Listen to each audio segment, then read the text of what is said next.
Welcome team, I'm Coach Chickenlegs. We're gonna look at selling a 6-week nutritional program to our clients. Let's begin.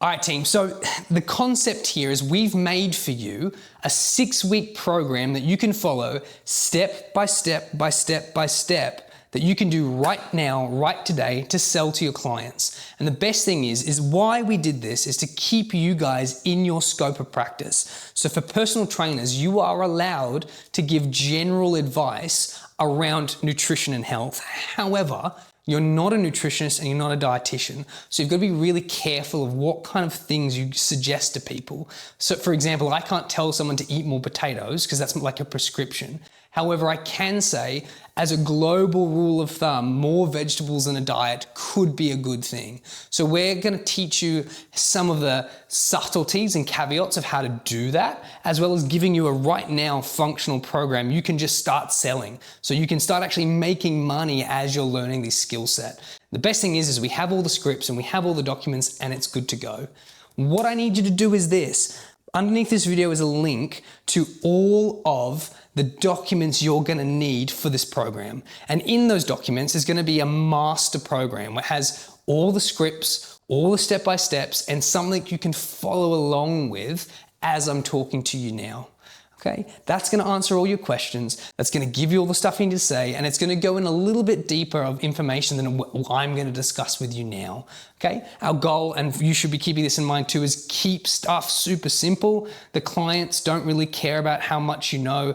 The more complicated you make stuff, the harder it is to understand. In this series, our idea is to make really complicated topics really simple and digestible in basic concepts. We're not going to deep dive heavily into the science because it often overthrows the knowledge and confuses your clients, but we are going to show you how to and what to say to clients. So if you haven't got that document up, I suggest you get it up with me now so we can go through it together. This is just the how we're going to run these sessions. Preceding this video will be the actual sessions themselves, so you can follow along with you and then provide to your client. So first things first, why did we make this? We made this because you must have nutrition in your portfolio to get results for your client. If I was to train my ass off and eat like shit, I wouldn't get a huge amount of results. But if I wasn't to train at all but ate excellently, I could manipulate my weight positively if I chose, because nutrition really is one of the main focuses of health for your clients. I also made this because we need to be able to provide help for our clients, but in the personal space, personal training and coaching space, it's really broad what we're actually allowed to do for people. Okay, and because of that, this is going to give you a little bit more insight of where the lines are for us and help us deliver better services to clients and give us as coaches a better understanding of where we need to go with things. Now, let's address the obvious questions. Stuff that I can tell you right now, and I can already tell you're thinking it, is firstly, how do you know that this program's legit? Well, for a start, it's based off a precision nutrition course that you can do online. That course will take you between 12 and 18 months and cost between $5,000 to $8,000 depending on which levels you go through. Now, I and some of the other coaches here have done that course, and that gives you more ability to comment on foods and stuff with clients. So that way you get more margins to play with inside your scope. However, we found that so much of the information you didn't need those qualifications for, you can just apply straight away because they're so general. So this is going to give a little bit of cushion for new PTs to play in whilst they decide which direction they want to go for their nutritional education. Okay.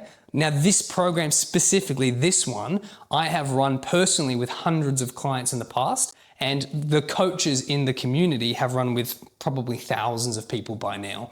So it's well tested, and over those years, we've managed to condense it down to like a fundamentals beginner course, which is just to get the basic understanding of how to run these things, which is this 6-week course I'm giving you now. Okay, so this is an accumulation of the knowledge from precision nutrition and the experience that we've had of the stuff that works versus the fluff we don't necessarily need at the beginning. Okay, that's where this is all based from. How are the sessions going to be run? So how these sessions are run is at the start of every session, you have a check-in with your client. You then provide a little bit of feedback. You discuss with them how their sessions have been going. You're then going to provide 1 or 2 new pieces of information. So not very much, very small amounts that they can then apply to their week moving forward. They then do that. And they then see you next week and we rinse and repeat the process. We check in, add a very small detail or 1 or 2 just very small challenges, and then we let them go on their way. This is all about an educational exploration kind of program because we need to keep it simple, we need to keep it short, we need to keep it brief. Okay, you're going to find that we're aiming for 90% accuracy all the time.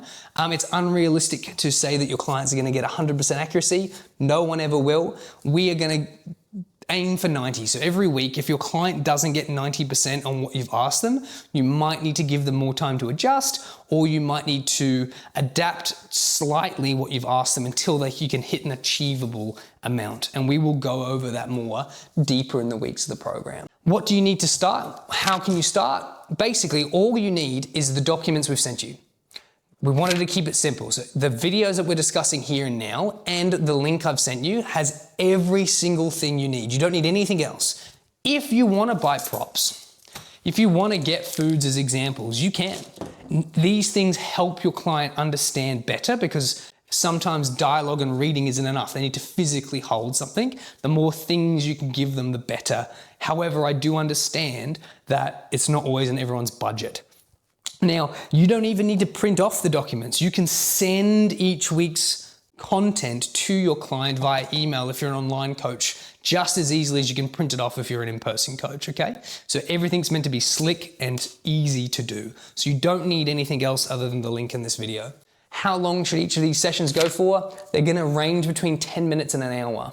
So the more experienced you are, the more you're gonna have to discuss and more guidance you're going to give them. The least experienced you are, you'll probably find that you rush through it a little bit or you have less to discuss, and that's okay. On average, 30 minutes is probably what you'll find. By the time you've checked in and let your client discuss stuff with you, given them the new piece of information, done an interactive activity, recapped and sent them home and taken their cash and weighed them in and all those things, it's probably going to be about 30 minutes. I personally like an hour, but obviously there's a lot more to discuss when you have more to talk about. So at the beginning, expect a short amount of time, and as you get more experienced, expect a longer amount of time. But I would always be pitching for about 30 minutes. Also depends on the client. If the client wants to get in and out, that's fine as well. What do you need to do before each session with your client? My suggestion is print off any documents you need, get any props that you need, and read the content thoroughly, okay? Clients don't usually care if you have your laptop up and you've got stuff that you're double checking, but the better you understand the content, the easier it is to translate the information and answer the questions. It's like when you're at school and the teacher's reading off the whiteboard and it's monotone and you can tell they're just reading the content, versus when you're at uni and there's a lecturer who's very confident in what they're discussed because they've talked about it thousands of times. It's just a different vibe. So the better you know the content, the better you're going to deliver it. So my suggestions of what you need to do before each session: read up on the week that you're doing, make sure you've got the printed off sheets, and have your interactive examples ready to go. How much should you charge for this course? This will depend on your skill set. If you're nervous and you're brand new, you might give this course out for free. You might do some 5 or 6 free sessions with your friends and family to develop the skills and confidence up to then start selling. As you become a bit more proficient, you might charge $30 to $50 for the hour. Then as you get even better, you might charge $50 to $70, $100, $150. There really is no cap. The caveat there is that however much you charge, make sure that you can provide them with that amount of value of time versus the money. So if someone's giving me $200 a session, you best believe I'm trying to give them $200 worth of quality for the service. So I've seen coaches use this program at $150 an hour, and I've seen people do $50 a head for big group classes, and I've seen people do it for free. It will depend on your confidence in what you deliver. And if you add stuff to this program or take stuff out, if you add like a walkthrough through Woolworths and show them what to buy, if you provide food for them, if you provide documents or you get them books to fill out or whatever, you can charge more depending on what service you provide. But as a rule of thumb, the more beginner you are, the cheaper you are. And then as you get more advanced, I would charge more. You know when it's time to increase your prices, team, because your books will be full. If you fill up with everyone wanting you, so there's a huge demand for your service, it's time to increase the prices for you, okay? Good rule of thumb. What if I don't know much about nutrition? Doesn't matter. Everything in this document provides all the information you need. You don't need to know a diddly squat about nutrition because all of the content I need you to deliver is in the scripts and in the document that I've provided. By design, I don't want you to make up facts. I don't want you to go out of scope of practice unless you've got qualifications that allow you to do so. This is general information. And this stuff will allow you to provide service without knowing anything because I have done the work for you. You just need to follow the script. Okay, keep it general and trust me, no problem. Remember that your coaching Cert 3, Cert 4 already has some nutritional stuff in it. But this stuff gives you just a little bit more confidence and a little bit more direction of what I need you to be teaching people. What if I'm not very confident with teaching nutrition yet? Now we've kind of touched on this. If you're not confident in these delivering skills, I want you to do the course yourself. Then, once you've done it through once yourself, so do the whole 6 weeks. Try to get 90% accuracy so you can experience it. So when it comes time to discussing it with clients, you can tell them what you were feeling at this time. Very relevant. Once you've done it once with yourself, now do it with 2 friends. Then when you've done those 2 friends, you might do 4 friends for free. And then you do some family. And before you know it, you've done it 10 times over the period of a couple weeks, a couple months, until you're confident with the delivery. Then it's time to start charging for it. But remember, it's always going to be nerve-wracking and you're very rarely going to start with confidence here. You need to take the jump. You need to take the leap of faith. And the more you push yourself out of this comfort zone, the better you'll be. But I must insist that you are kind to yourself here. It's like when a toddler is learning to walk, I don't punish the kid for falling over. I reward them for trying to walk. And over time, they'll start to be able to run. But we don't punish for attempts. We encourage attempts. You cannot lose here, team. Every single step in any direction is going to be good. Even if you fail, it's lessons learned that are going to make you better next time. So please be kind to yourself. It's all good.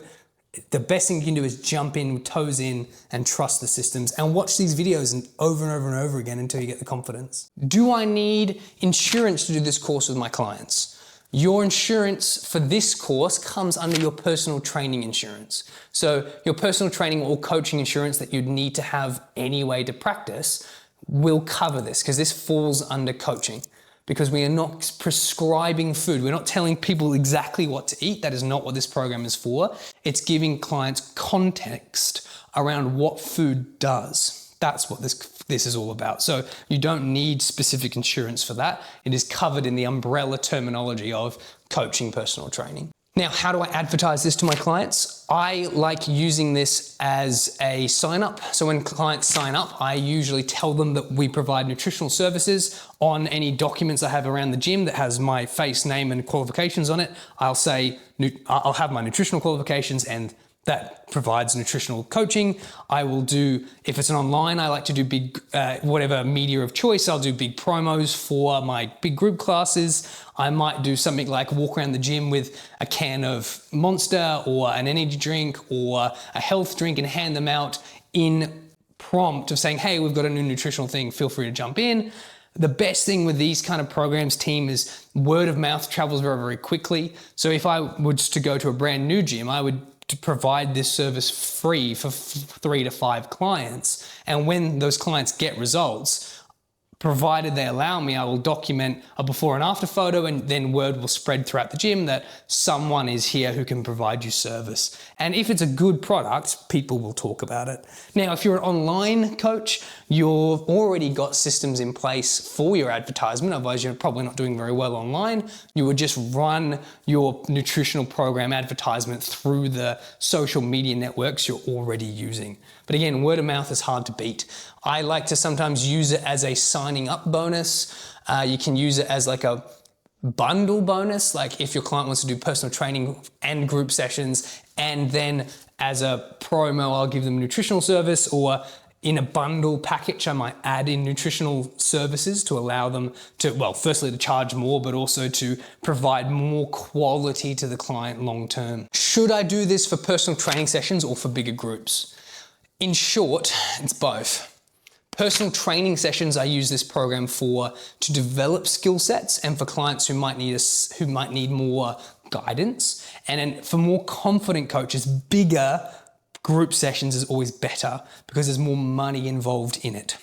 Okay, so I usually, when I'm learning, I suggest basic personal training, very one-on-one, like I would for weights and programming. And then as you get more and more confident, you do bigger services, which will always result in more money because there's more heads. Okay, so might do a couple of free sessions or a couple of one-on-one sessions with personal training. And then when I'm confident with the content, I would then go to group sessions. Do I have to use the nutritional calculator that I've provided? Now, what I'm referring to here is inside the document is a link to a calculator via Precision Nutrition that will tell you the exact calories and macronutrients that your client needs to have. And it talks about their client's calories in the sense of your hand. So it uses palms, fists, cups, and thumbs to talk about serving sizes, which we will get into in later videos.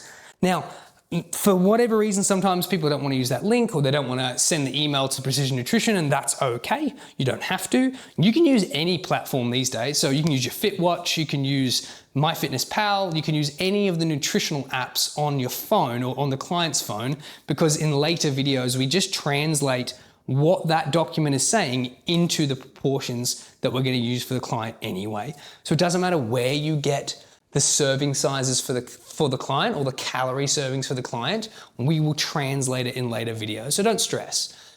The reason we can do this is because those apps give us the information and then we just translate it into more understandable context. That's how we're getting around this in scope thing. If your phone can recommend you in scope, then all we're doing is translating that information. That's what I'm talking about understanding what your scope of practice is. What if I'm not a good cook or I don't know many food options is one of the questions we get. And really, don't stress. We're not telling you what to cook. We're not telling you how to, this isn't a masterclass of MasterChef. I'm not teaching you how to be a barista or a chef of any description. We're just giving you context of what different macronutrients do, and we will give you lists of foods that do those things. So we will give you a list of proteins, and we'll give those clients a list of fats and what to avoid and things to look out for and whatever. We're not here to tell people how to cook. That falls out of our scope of practice, but we are telling people what foods do.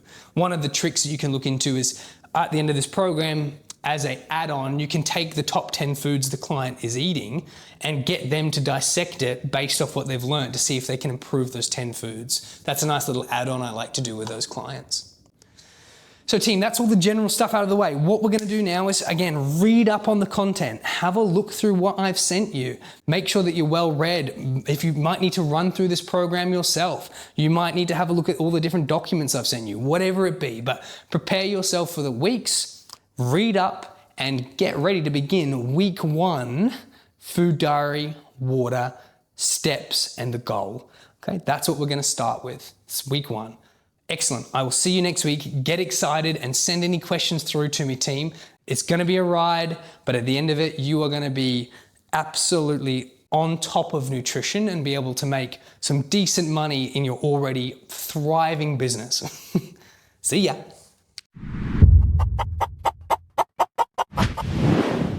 All right, team, welcome to the 6-week nutritional program that you can sell to your clients. Today, we're looking at week 1. Food diary, steps, and water.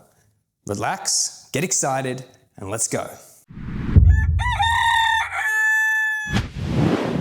Okay team, this is the first week. So this one is going to be a little bit more in depth than the others because we're just learning how we're going to start delivering this stuff. Okay, so don't stress if it's a little bit of more information than you were ready for. We are going to go through nice and slow. Remember that the link that I provided to you has all the dossier. It has the step-by-step of how we're going to do this. It has all the information I need you to know. We're just going to work through it together. Okay, so the first thing I need you to do, the setup phase. I'm going to need you to have the first week printout. I need you to have the food diary printout, and I need you to have the checklist printout. Okay, so in your first week, there's only two things, forgive me. There is your food diary printout and there is your checklist printout. It is okay if you don't have a printer. You can just give the client the document on email or whatever it is, and they can print it out themselves. That's why we've provided you that digital copy. So you can just, as easy as possible, get this moving. Idea is that with nothing other than that document, you should be able to provide this nutritional advice for and program for your client. It's great if you have all of the props like the whiteboards and the such, but if you don't, that's okay. Just use that document. So either print out those two documents or send it to your client. It is anything that says week 1 on your link that I've provided to you. However, I do suggest that you have read the dossier that I've sent you of what to do and when to do it, the read me first document. Before we even begin with our client, what I'm going to get you to do is get the client or clients, if it's a big group class, to hold up the hand like this. I want you to say, I want you to imagine the 5 biggest priorities you have in life right now. Okay? So it might be family, work, staying healthy, looking after my nan, and driving race cars on the weekend because that's their hobby, or whatever it is. And you get each of the clients to work through that with themselves silently. Then you're going to say to them, if nutrition or fitness or health wasn't on one of those fingers, it may not be the best time for you to do this course. Why? Why are we disincentivizing our clients to do this course with us? Because we need to give the client an out right now. I want to give the client the ability to step back because most of them won't.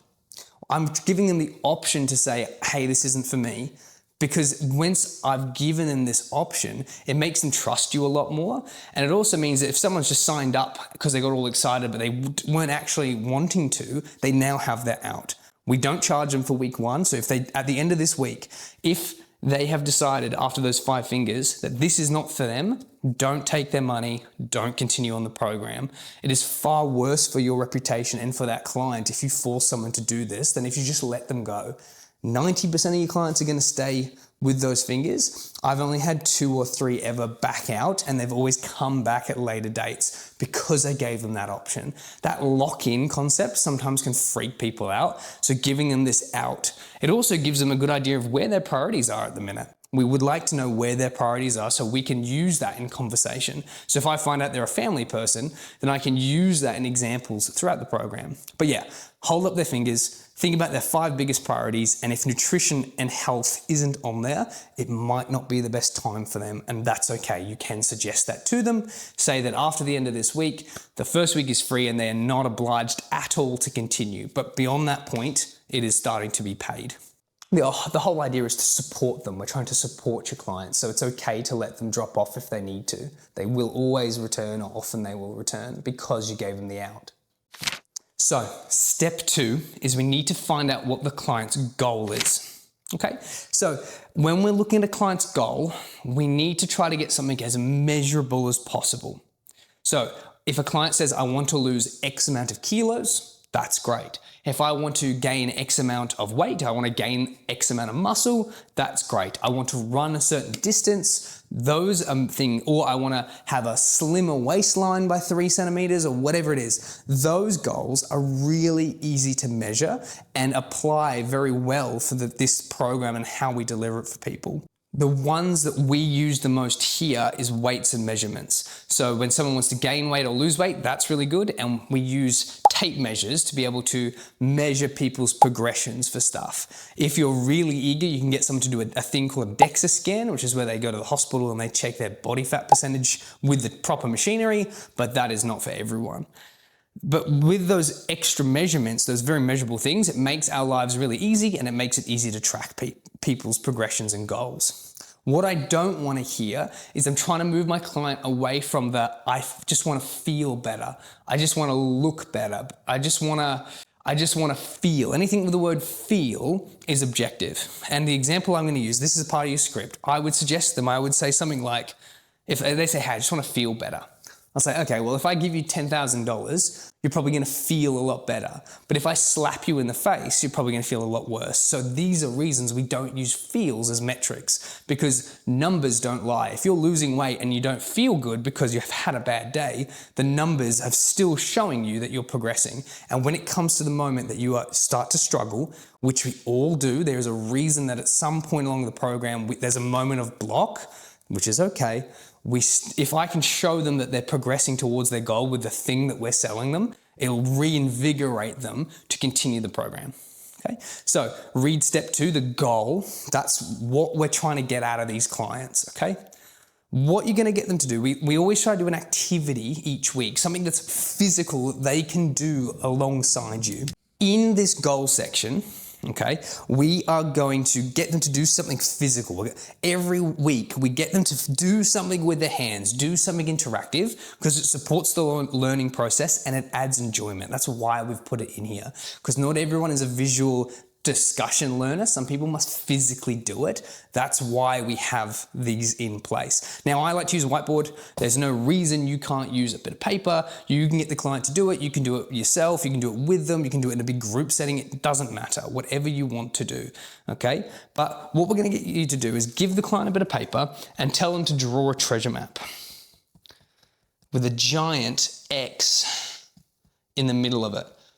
The more decorative you can make it, so if you can give them little palm trees or whatever, it's a terrible palm tree, water, you could put a ship in there, doesn't matter what you do. But the main focus is this big X that you're going to get them to draw.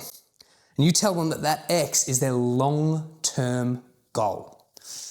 In 6 weeks, we're not going to do a whole lot other than give them the skills and the tools they need to get to the X truly and keep it.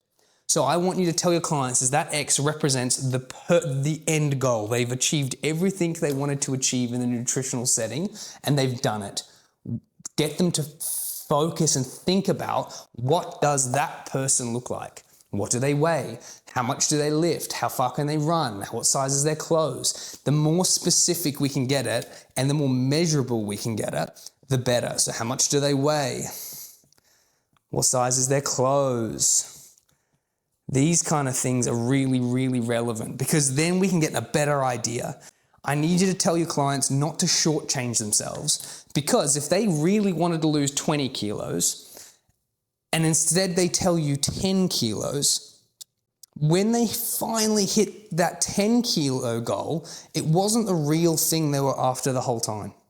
So they'll hit this 10 kilo milestone, which is amazing, but they won't feel good because it wasn't what they really wanted. And this is what you tell the clients. If they shortchange themselves, we will get them to their goal quicker than they would expect in relative time. They will get there, and they best believe that when they set up for the first time properly, when they're really excited, and this is truly what they want, it will feel a lot better when they get there. Because if they get to kind of halfway and give up, it's not really what they wanted. Okay, so we have to prep our client that they truly what they want. It could be a 20-year goal from now, but we must set up now to get that goal. This gives them context that the 6 weeks program isn't going to get them here, but it is also giving them context of what a reasonable time frame might be and what they actually want to get to. So if someone's like, I want to look good for my wedding and it's 2 years away and I want to lose 10 kilos. That's way better than saying, I just want to feel better. I got a wedding come up. I want to feel better. I want to lose some kilos. No, we've gotten more context.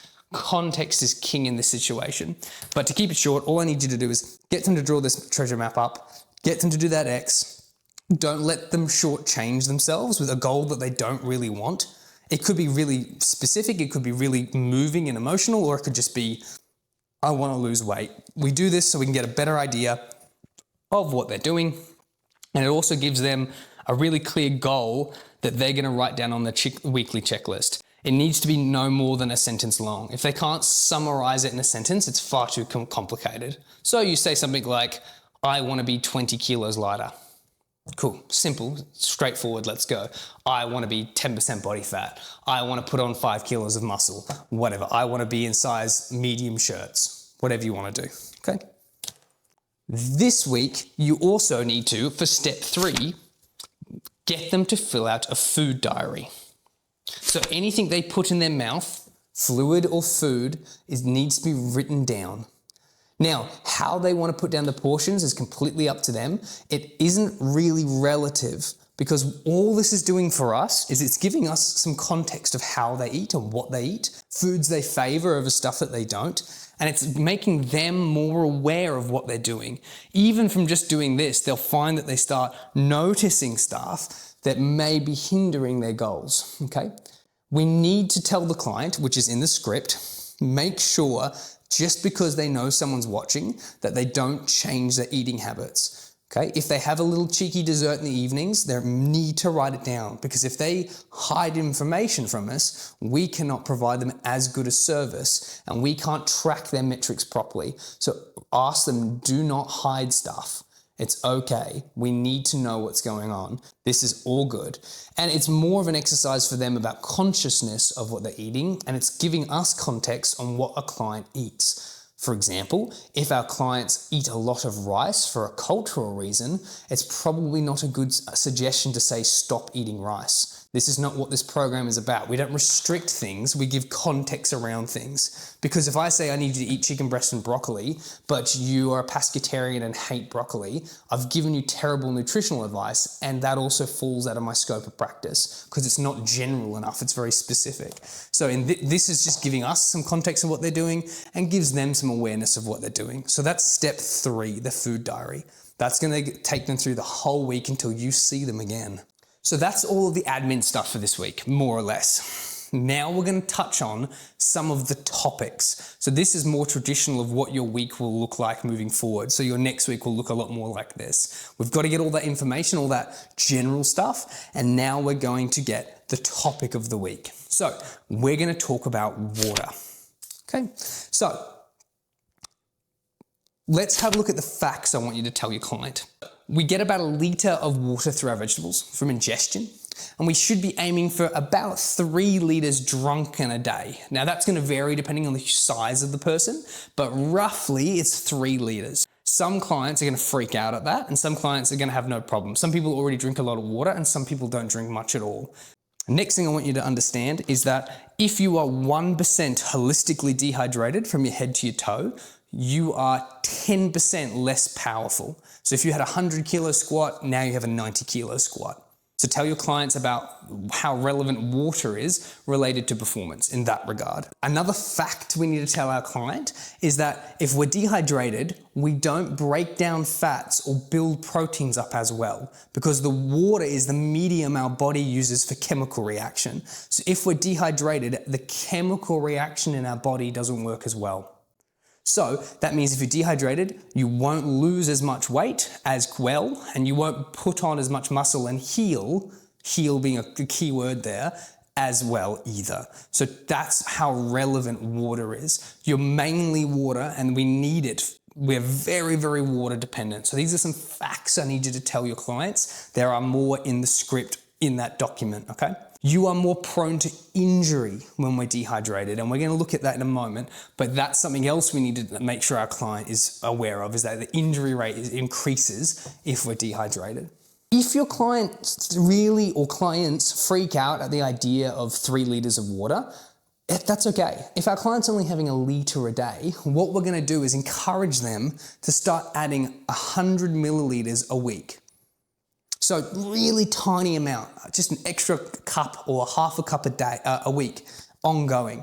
And over time, their body will acclimatize and adapt, and eventually they'll work themselves up to whatever natural caps they have, probably aiming towards that 3 litres. So we're not saying to clients massive changes right now, and you'll notice the whole program avoids those concepts. It's all about really tiny changes over long periods of time, like learning to tie your shoes. We don't just say tie your shoes, go. We do the tiny little steps and it's really uncoordinated, and over time it starts becoming really natural. Same thing in these concepts. We don't just go drink 3 liters, figure it out. We say, where are you right now? And what's a tiny step we can do to improve you this week ongoing? So if your client this week, or when you get your documents back, you find are either having issues with the water or not ingesting much, which is we're going to gain that information from that food diary. We're just going to introduce a very small increase each week until over the period of 12 months, perhaps, they get themselves up to that 3 liters. Warn your client that as they increase their water, they're gonna urinate a lot more. That doesn't last forever. Eventually your body adapts to just use that water more readily and more effectively. So tell them for the first couple of days or weeks, they're probably gonna find they're urinating a lot more, to be aware of that. But over time, it adapts and they stop having such a noticeable urge to do so. So team, let's look at the interactive section of this week. And we love interactions. The interaction sections are the best. They're really engaging, they kill a lot of time, and they're very fun to get your clients involved. What you need, and this is all optional, you can always just discuss this concept or write it down on a whiteboard. But I like to get a sponge and a bucket with some water. Why we're doing this, this is a visual representation of how your body, and particularly your muscle, behaves in absence of water in the body. So here's what you say. All right, team, this bucket represents your body, okay? And this sponge represents your muscle. If I drop a dry sponge into this bucket, and inside the bucket of empty water with no water in it, I start moving and pulling this sponge and forcing it to move, you'll find that the sponge will start flaking and tearing. So the muscle's really prone to being ripped apart, or the sponge is prone to being ripped apart. The sponge will tear really easily in a bucket that is empty. So the muscle will tear or not function as well in a body that's empty of water. You're then going to get an amount of water, whatever suits, and we're going to put it in the bucket. You can fill it up as much or as little as you choose. But if I just get the sponge, so I filled the bucket up now, let's say, and I get the sponge and I just put it on top of the water, when I now take it out and move it, the top is still dry and still tears and falls apart, but the bottom is moist. So the bottom is more resistant, but the top isn't. And this represents a body full of water, but muscles that haven't been moved. So muscles like to be shifted around to help get fluids through them. So if I was to fill this bucket up and put my sponge in and start pumping it and twisting it and moving it inside the bucket that is full of water, now the sponge is really moist and really durable. It's hard to tear. It moves very well. And this is a very crude representation of how water behaves against muscle in the body. So I want you to use this example because it's cost effective and it's the visual side of it's really relevant. Now the client will have a better understanding of just how valuable water is, not necessarily to anything other than how it's going to affect their muscle tissue. Usually telling them about the fact that muscle and fat don't like not having water is a good way to get clients motivated towards the topic. To answer their questions ahead of time, they're probably going to ask you things like, is coffee count as fluids? Does tea count as fluids? Does alcohol count as fluids? Alcohol, no. Tea and coffee, for the simplicity of this course, yes. Counts towards their nutritional, their fluidy goals. So remember, this is 6 weeks, so it's very condensed. I'm going to get them to track their steps. Gives us some really good information. The thing that we're technically tracking is the client's NEAT, which is their non-exercise activity thermogenesis. They don't need to know that. It's fun for you to know, but you don't necessarily need to know that. But we're just tracking their steps. We want to know if they're getting more than 8,000 steps a day or less than 8,000 steps a day. Okay, that's all we need to know. If they're getting less than 8,000 steps a day, one of the goals we're going to introduce to the client is try to aim towards getting that 8,000, just to help them move those steps. If they're getting more than 8,000 a day, we need to find other ways to reduce it, or we might introduce some more recovery, stretching, and activities that are going to help reduce the impact on their feet and their soft tissue related to walking. Just imagine like a car. And car is the best analogy to use for clients in nutrition, in my opinion. It's so visual, it's really easy to understand. The reason we look at non-intentional exercise thermogenesis is if you were to get a car and you were to sit it in your garage for a long period of time and never move it, so represented by not many steps, all the fluids and the lubrication and the steel would all start to rust up and dry out, so the car's not as movable. And if we were to flog it every single day, the car starts to break down, the treads on the wheels start to break down, and the fluids stop working as well. We have to top them up. So they both are issues around the car, but they're not necessarily the same issues, okay? So 8,000 to 10,000 steps a day is what we roughly recommend, and that's supported by most, if not all, of the health websites online that we all have access to. But 8 to 10,000 steps, any more, it's a car that's being overused, any less is a car that's not being moved enough, okay? So that's how we describe it to our clients, and again, that is in the scripts. That car analogy will save you a lot of time. The reason it has to be non-intentional, like non-exercise activity, is because if they go to the gym to do sprint work, that doesn't count towards this number. It's stuff that they just do in their day-to-day. So if they're not walking a lot, if their job is really seated, that is what we're counting, okay? So this is outside of exercise. If they're going to the gym and to do sprint work or jogs, that does not count towards this at the minute, okay? It's what they're doing outside of those times, just how active they are throughout the day, okay? So that's step 5. That's your NEAT training, your steps, okay? That's what I need you to discuss. Again, there are more context on the dossier inside the document. Just like water, if your client is not getting many steps at all, we don't tell them just do 8,000 steps, start walking more.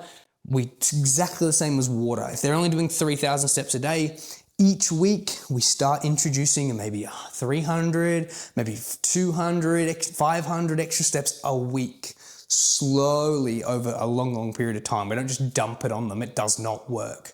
Must be slow, must be gradual. Step 6, before that client leaves, you have to make sure you do a couple things. Thing 1, put them on a scale so we can see how much they weigh.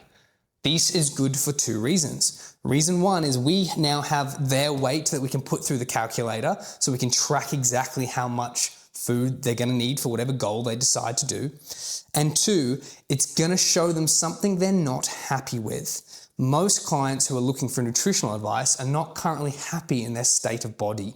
And by looking at this number that they've got a negative association with, this will incentivize them to stay with you and stick with the program. If they have any apprehensions about if they need this program or not, if they hop on that scale and they don't see a number they like, it is a massive reinforcer to stick with this for the next 6 weeks to help them get towards their goal. Massively important. So at the beginning of every week, we will weigh our clients to track to see if we're doing the right things, and also as a good check-in for them. I'm also going to take a tape measure and I'm going to put it around whatever part of their body within reason that they care the most about either growing or shrinking. Most commonly, it's going to be the waist for women because they want to have a thinner waist, and arms for men traditionally. At least in my experience, you might find changes in that, but usually people want to see weight loss around their thighs, bum and waist, and muscle gain around their arms and legs. Okay, so you're going to measure those 2 things, and that will be an ongoing thing that you do. So at the end of this week, what I need you to do is set your clients up for the direct deposit. So we've given them that out. We say, hey, for anyone who's done those 5 fingers and has determined that this is something they need to do in their life and they are able to do, we now set up the payment plan. I need you to either take all the cash that you're charging up front or put them on a direct deposit so that you don't have to chase them and have to think. The problem with it is that if you leave people too long with money or don't chase them there and then, they will give you so much runaround for ages. We need to set up the protocols right then and there. it's really frustrating when you have a group class of 40 people and half of them have paid and half of them aren't, and some of them are doing payments and some of them are doing cash and some of them owe you money, and it's a massive muck around, and it takes a lot of mental capacity that I need you to put into this. You need to develop the skills of asking for cash and money there and then as a PT, otherwise people will take advantage of you. You say, let's set up direct deposit today. Before you guys leave, make sure you pay me before we continue, because you're gonna have to do some extra work before next week, and it would be nice to be paid for that. It's even better if you get paid, everyone pays you up front for whatever it is that the cost that you ask, okay? You can even incentivize a cheaper amount for if you pay it all in one go, whatever it be. Whatever you do, I like to make sure that the overall price includes that free week for me. So they get a free week, but in the overall cost, it doesn't matter, because the other 5 weeks are at a rate that means that other week is irrelevant if I give it away for free or not. Again, remember, beginners, I'm looking at between 30 and 50 bucks per week-ish, or free if you're brand new, and advanced something more between 70 to 150 or 70 to 100. Keep that in mind. So I need you to, for step 7, prepare for next week. Good news, congratulations, you've got all the hard stuff out of the way. This first week was absolutely the hardest one, because you're getting used to the systems, and now it gets progressively easier. It gets really, really simple, because you've set up all the protocols you need to keep this program running forward.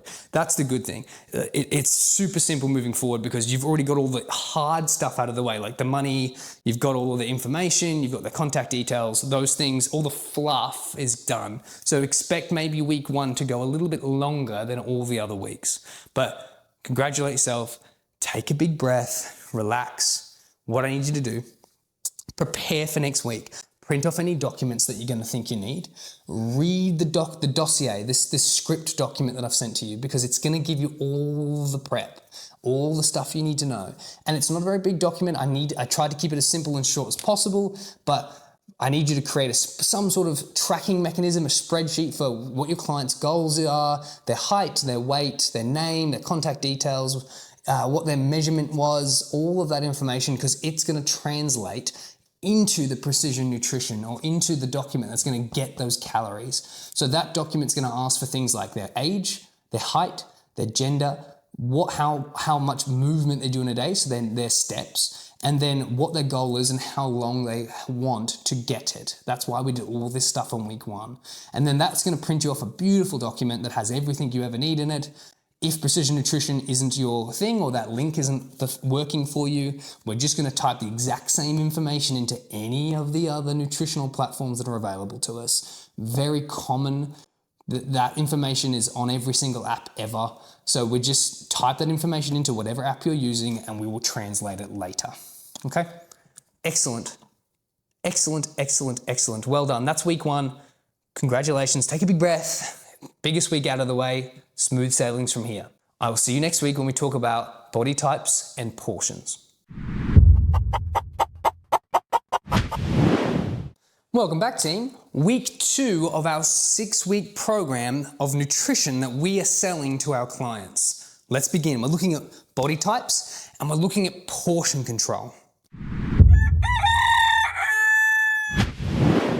Context. We are following along our document.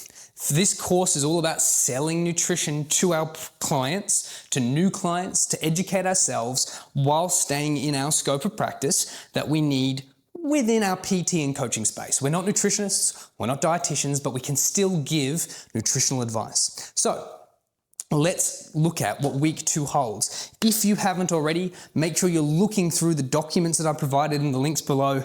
You should have a README script.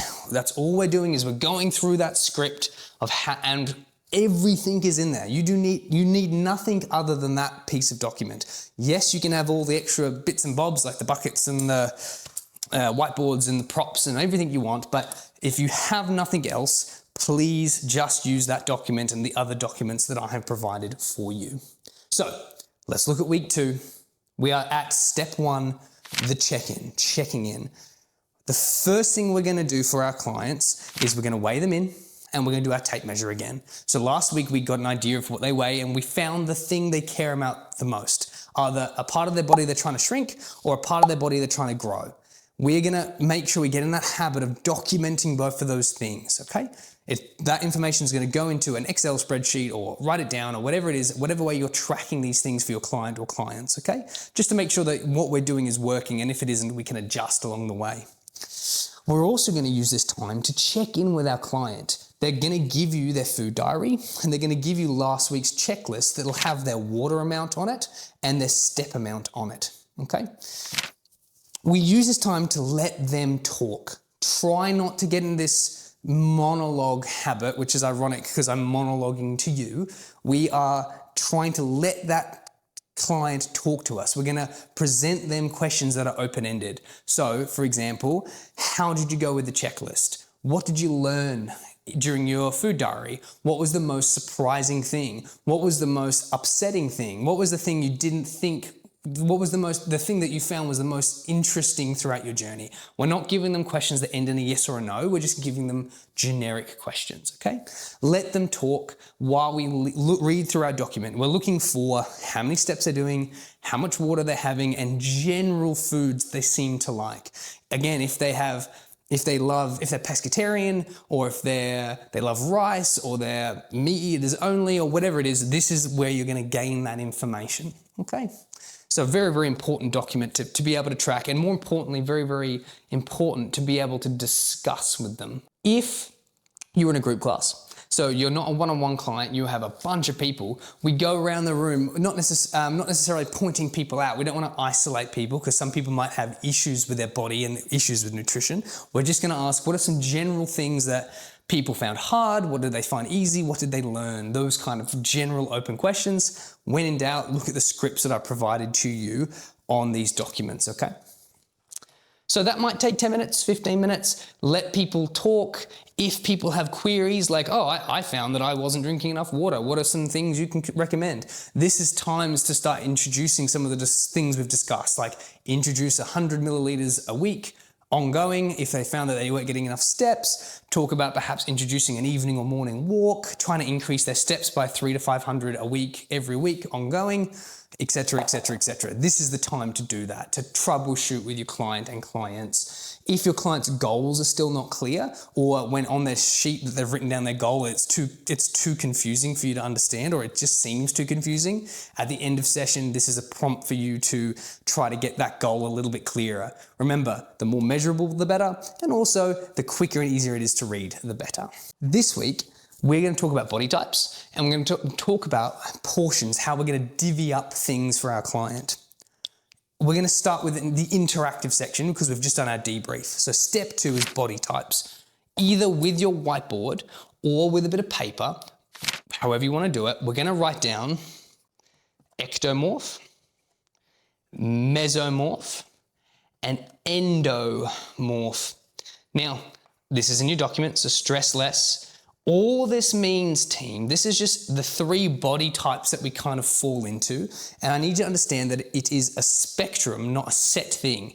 People can be between these different morphs. And what I want you to do is you're going to talk to your client, and this is what you're going to tell them. This is the facts I want you to tell them. For an ectomorph, think slender people, people who might look like soccer players. So they're quite lean, they're quite fast, they have trouble putting on weight. These are the things that an ectomorph is going to experience. An endomorph is at the end of the spectrum. There's really quite larger people. So think like American football players and rugby players. They're very, very large people, and they put weight on really easily.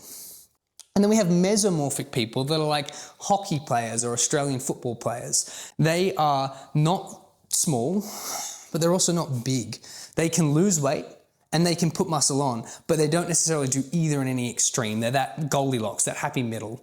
And what you're going to get your client to do, or clients, is figure out where they sit on the spectrum. And the best way to do this is lead by example. Do yourself first. So let's use me as an example. I'm between ecto and mesomorph. So On the spectrum, I would sit probably closer towards ecto than meso. So the things in my nutrition that to note is that it's harder for me to put on weight than it is for me to lose it. So if my goal is around muscle gain, it can be more of a challenge to do that because it's harder to retain and hold muscle mass. However, if I want to lose weight, I can do it very, very quickly. So these are good things. Okay, if you had an endomorphic client, tell them that it's, all you have to do is think about bread and they seem to put on weight, but they put muscle mass on really easily. Okay, these are all the scripts within this document I have for you. This is really, really good if they want to gain muscle and gain size. However, they have to be really conscious of their nutrition very, very heavily when it comes to weight loss because it's a harder journey for them. Okay, mesomorphic kind of gets none of these benefits. They sit somewhere in between. So this is really, really good for you to know, and it's really good for your client to know. Ecto, meso, and endomorphic people. The easiest way for you to remember it is endo's at the end, meso's in the middle, and ecto is the one left over. Okay, so E for endo, M middle for meso, and ecto is the one left over. That's how I remember it, and it's the quickest way to get clients to understand that concept. But make it interactive, team. Make people write it on the board, or get people to tell them next time they're walking down the street, look at people and try to assess if they're ectomorphic, mesomorphic, or endomorphic, or a soccer player, hockey player, rugby player, or American football player. These things are really good to know. But the more you understand where your client sits will give you a better understanding of the issues and hurdles they're going to run into. Okay, so if we know that our client's more endomorphic, they're a large person, losing weight might be the harder path for them. Just be aware of that when you're guiding them through this process, because you're going to be able to pre-predict some of the issues they're going to run into. And if they're a smaller ectomorphic person, you're also going to be aware that if they're going to try to put on weight, that's going to be an issue they're going to run into. So please just give your clients that context, and you yourself should know that context. All of that is within your scope of practice. Let's look at step 3. We're looking at hand portions. So in your printouts this week, you should have a printout of a hand, okay? It's gonna say palms of protein, cups of carbs, fists of vegetables, and thumbs of fats. This is the portions that we use inside this program.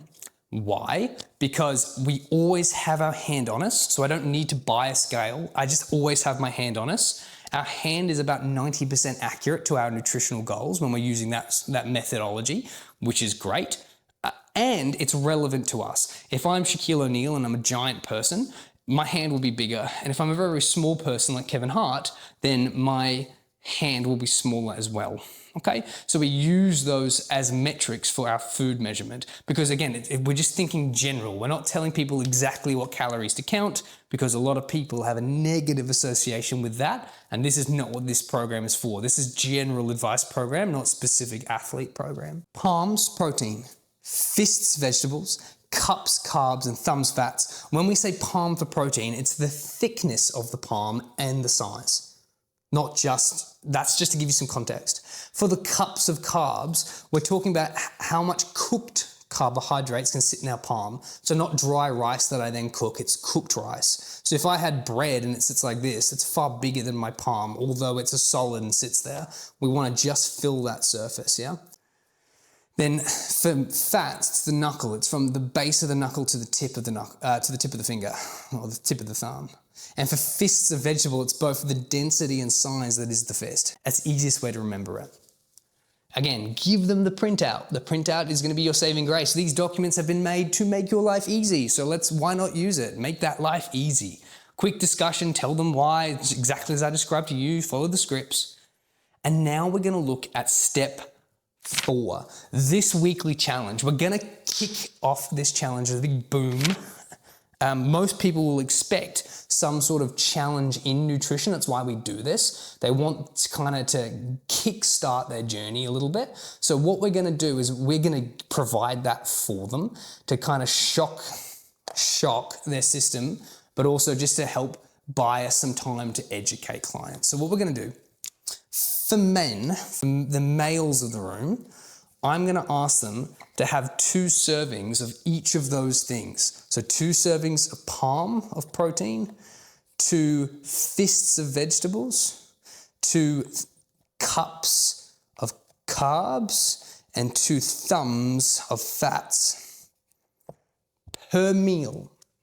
So they are allowed to eat as many meals as they want throughout the day, which is represented in their checklist. They can have as many meals as they want. They can have 12 meals if they choose. However, every single meal must contain this serving of their macronutrients. So this is where it gets tricky for them. This is the shock I'm talking about.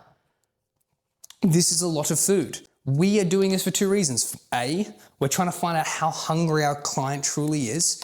And B, we're trying to remove snacking. Snacking just means they're hungry. So if our client gets to about 4 o'clock in the afternoon and they're getting snackish, but they're not hungry enough to eat all of this portion of food, we are training them to relearn their hunger cues, where just because we're a little hungry doesn't mean we're starving. And we might find that if we eat this whole portion, but we can't eat that again, it means we weren't as hungry as we thought. So we're trying to just reset the system to give people that ability to relearn how to understand their hunger cues, and also to help give them some kind of context of how big some of the meals, or particularly the vegetable servings, are usually required. For females, we're going to look at about 1.5 for each of these.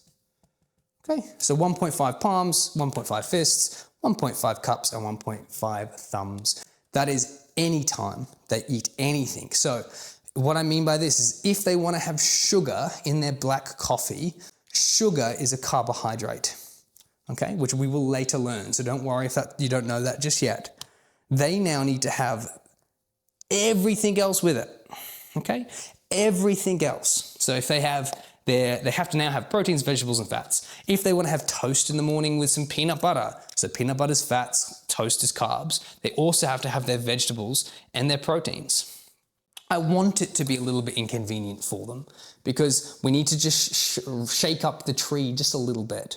I also want it to be a little bit vague because at the minute, the most common questions you're going to get asked are, what are proteins, what are veggies, what are carbs, and what are fats? What are examples? And you're going to tell the client at this time, this week, I just want them to give it their best guess because we are going to educate them on each topic as they go. At the minute, it should feel a bit vague, and I just want them to give it their honest best shot, okay? Why? A, because when people solve questions themselves, they retain it better. And B, it means when it does come time to address that week, they are much more engaged with the content because they now have answers and questions that you need to answer. It'll help them learn by not giving them everything straight away. Okay, they can ask all the questions they want, and some of the questions are just going to have to be, I need you to wait for that week when it comes up. So that is their challenge this week, and it's going to be represented on their weekly checklist that I need you to print out. Anytime they eat anything, it must be accommodated with everything else. It is very inconvenient, and most of the time you're going to find clients either are not food prepping enough, so this is a challenge, or they find that it's a lot of food for their body. That's okay. Remind the client it's only for a week. It's a challenge for a reason, okay?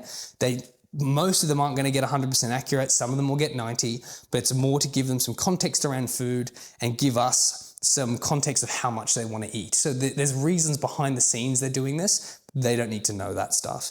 Okay, we're just going to see how hungry the client is, when they're eating, how often they're eating, what their food preferences are. These are the things I want to know. Step 5 is before they go, you ensure that they know their portions. Double check that everyone understands what you need them to do this week. How many portions they need for them, if they're male or female. Make sure they know what kind of body type they are. Make sure you've collected any documents that they filled out last week. That stuff has to be stored because that is a legal document now because it has their names and information on it. You've got to find a safe space to store that, team. You can't just destroy that. And then you make sure you give them any documents that are relevant to week 2. Inside that document, that link I've sent you will say week 2 next to anything I need you to give them. It should be a checklist. It should be portions as well. That should be the stuff you're looking for. And step 6, prepare for next week. Preparing for next week is super, super key because we're going to start talking about the macronutrients. Again, if that link for precision nutrition hasn't worked, we should now have the portions that those clients are due to have based off their goal. If for whatever reason that precision nutrition link isn't working and now you just have from another source like an app, it tells you how many grams of each thing you need to eat, we're going to break it down, and this is in the document, but 1 palm of protein roughly translates to about 29 grams of protein. So for every 29-ish grams that client has on their document, you can say that's about 1 palm. Okay, for carbs, about 28 grams measured of carbohydrates is about a cup. For fists, it's not relevant. Fists of vegetables is all about just the size of. We don't measure that in grams because vegetables fall into the categories of, well, some of them fall into the categories of carbohydrates anyway, which we will discuss in later videos.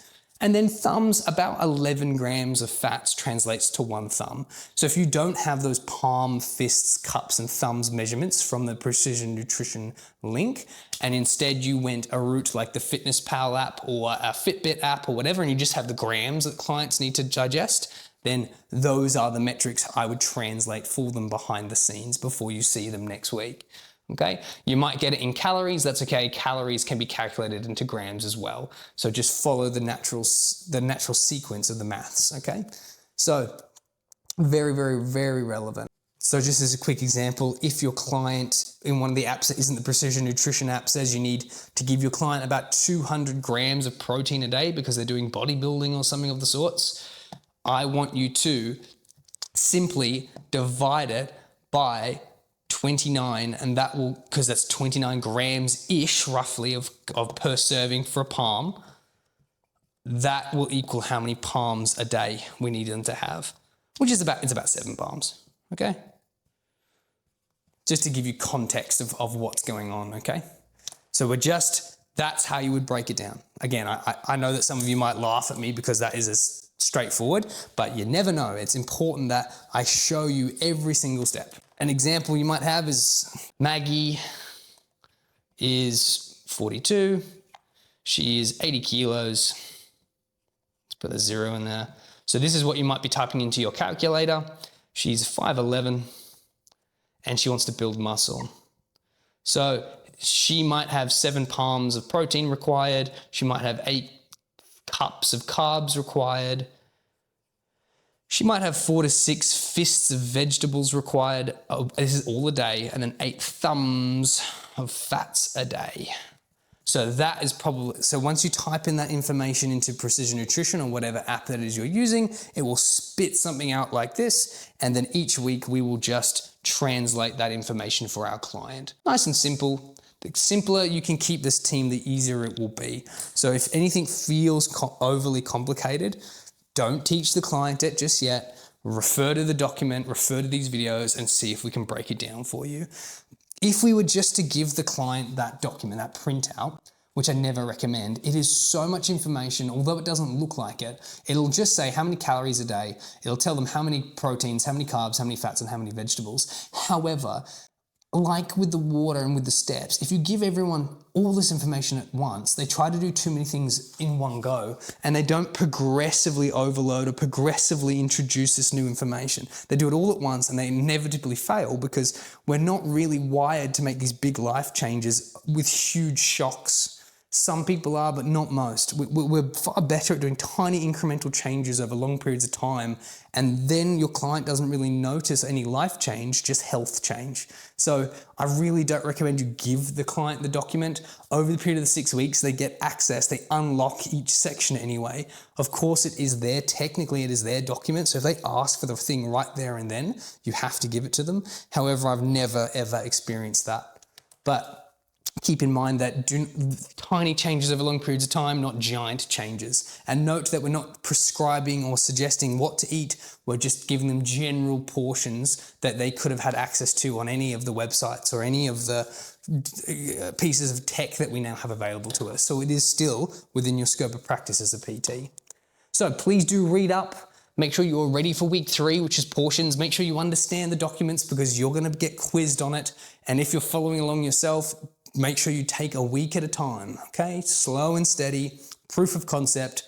Try to get 90% accuracy on your checklist. Cool. I'll see you next week for week 3 for proteins.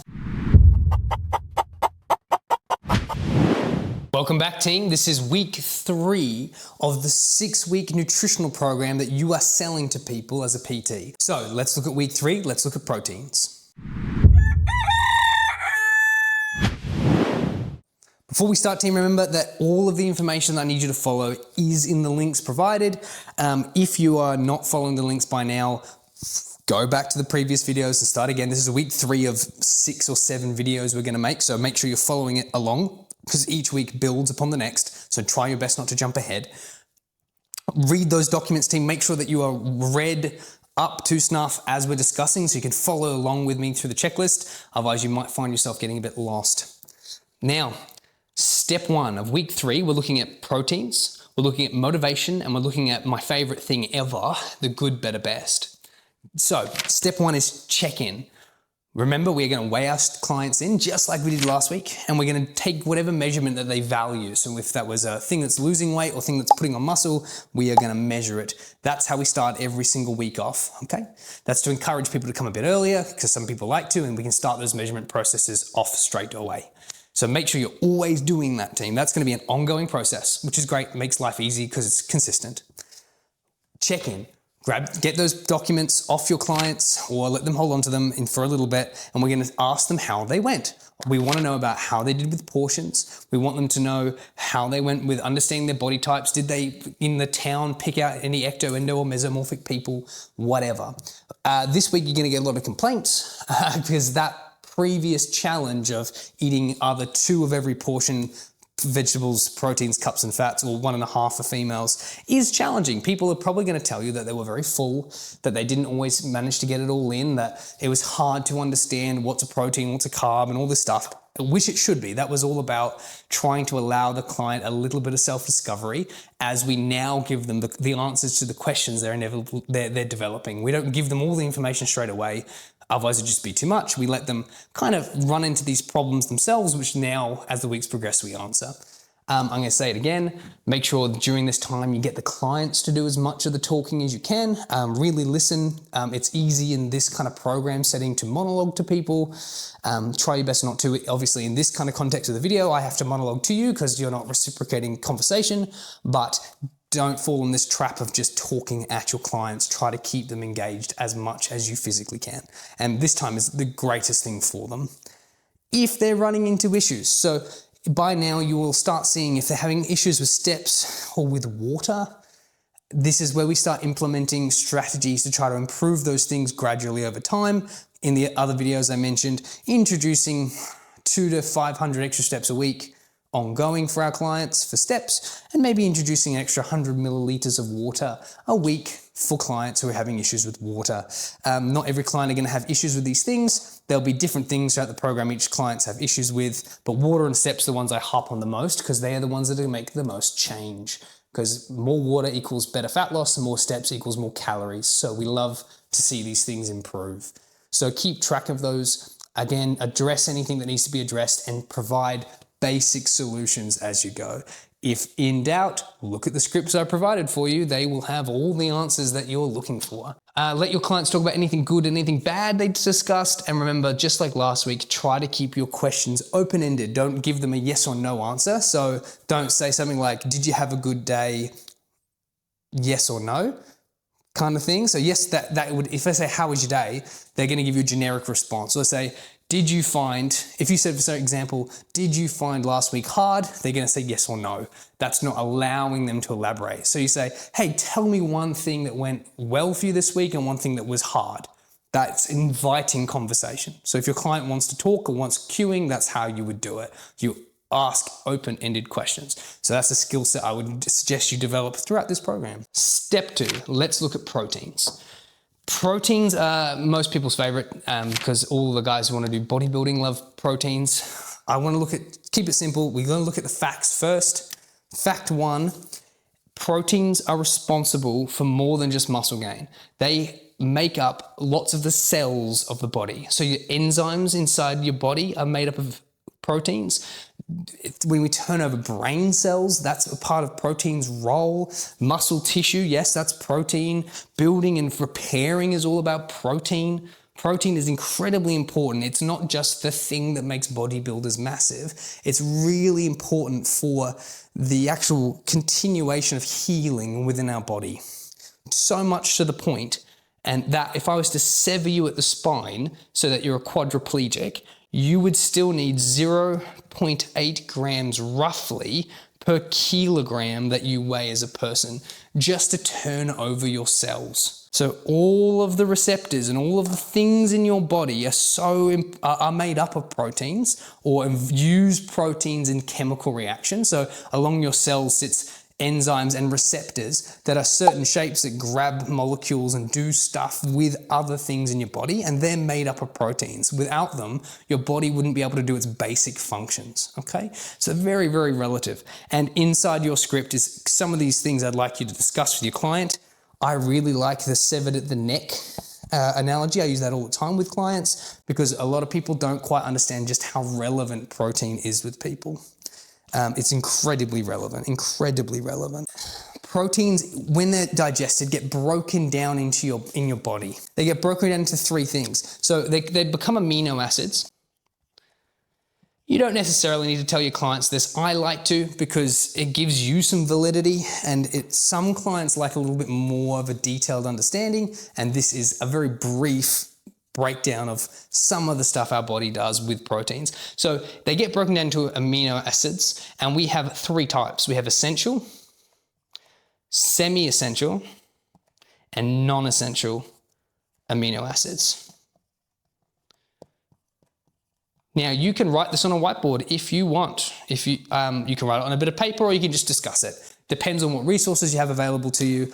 I'm a big whiteboard fan because I find that my clients like visual things. But very simply, when we break down proteins into essential, semi-essential, and non-essential, essential means that we must ingest them. We have to have them, and we have to get them from external sources because we ourselves don't make them. Semi-essential is stuff that we can make ourselves, but only when we're in absolute dire need. So if we were starving to death and we need to keep our brain cells alive, we will break down other things in us to keep our brain functioning. And then non-essential are amino acids that we make ourselves. So we don't need to get them out from outside our body, we just generate them ourselves. So this is just to highlight why we often need to ingest the amount of proteins we do, because we need them in our body, because not all of them are self-replenishing. Again, very simple information, very broad, so they can look into as much as they like, and 100% within your scope of practice, which is great. We're gonna provide a visual for you. So what I'm gonna get you to do is you're gonna get 2 buckets. Inside your document, it goes into a bit more detail about what I want you to talk to about your clients about. But in this context, a visual that I really like is I have 2 buckets, and one of them has a hole in them, okay? This bucket's only to catch the water, so you don't necessarily need it, but you can just do it outside, it doesn't matter. But very broadly, I'm gonna tell clients that protein works like a bucket with a hole in it. If I was to put water in this bucket, the water would leak out throughout the day because there's a hole in the bottom of the bucket. So if I ingest all my protein in the morning and I don't have any more, eventually, before the day is done, the bucket will be empty. If I flood the bucket with a ton of water so it starts spilling out the sides, this extra water just goes into the nothing. It's just urinated out. It's not stored. So we don't store proteins as fats on our body very well. We are usually ejecting it or using it in repair. It's not stored like carbohydrates and fats is. So our proteins like to, just like a hole in a bucket, like to be continuously topped up throughout the day. We want our bucket to more or less be full all the time. So when it comes to when we're having our proteins, it's usually better to be having them slowly throughout the day, so that way as it leaks out of the bucket still remains full. If I flood it full of protein so it pours out the sides, it's less effective as if I just give it the amount it wants over a long period of time. So it's a very easy visual for your client to be able to understand how proteins are going to work in your body. They're not necessarily stored. They leak out slowly throughout the day and like to be ingested every now and again as your day progresses. Okay, again, very simple, very broad. We're not deep diving, although we could, but at the minute, we're just giving people very simple concepts. This is now the time that I'm going to tell my clients what their individual protein need is.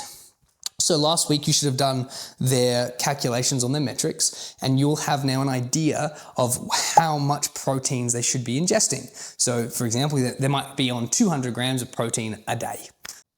They are now allowed to have their protein at any time throughout the day they want. They do not have to have it in combination with all the other macronutrients like we did last week. So last week we had 2 servings or 1.5 servings per macronutrient, per portion, per meal. So we had our protein, well, probably like that, I'd say. We had our carbs, we had our vegetables, and we had our fats. They all had to be eaten in unison. We are now giving our client a little bit of freedom back. We're not giving them all the stuff back because we still need time for the body to adjust. But what I'm going to say to them is they can now have their proteins whenever they want. These need to all still be eaten together. So your carbs, vegetables, and fats still need to be eaten together, but their proteins can be had as they choose. So they've gained back a little bit of freedom. However, this stuff all must be had together. So if they're going to have their sugar in their coffee, they best have their vegetables and fats with it.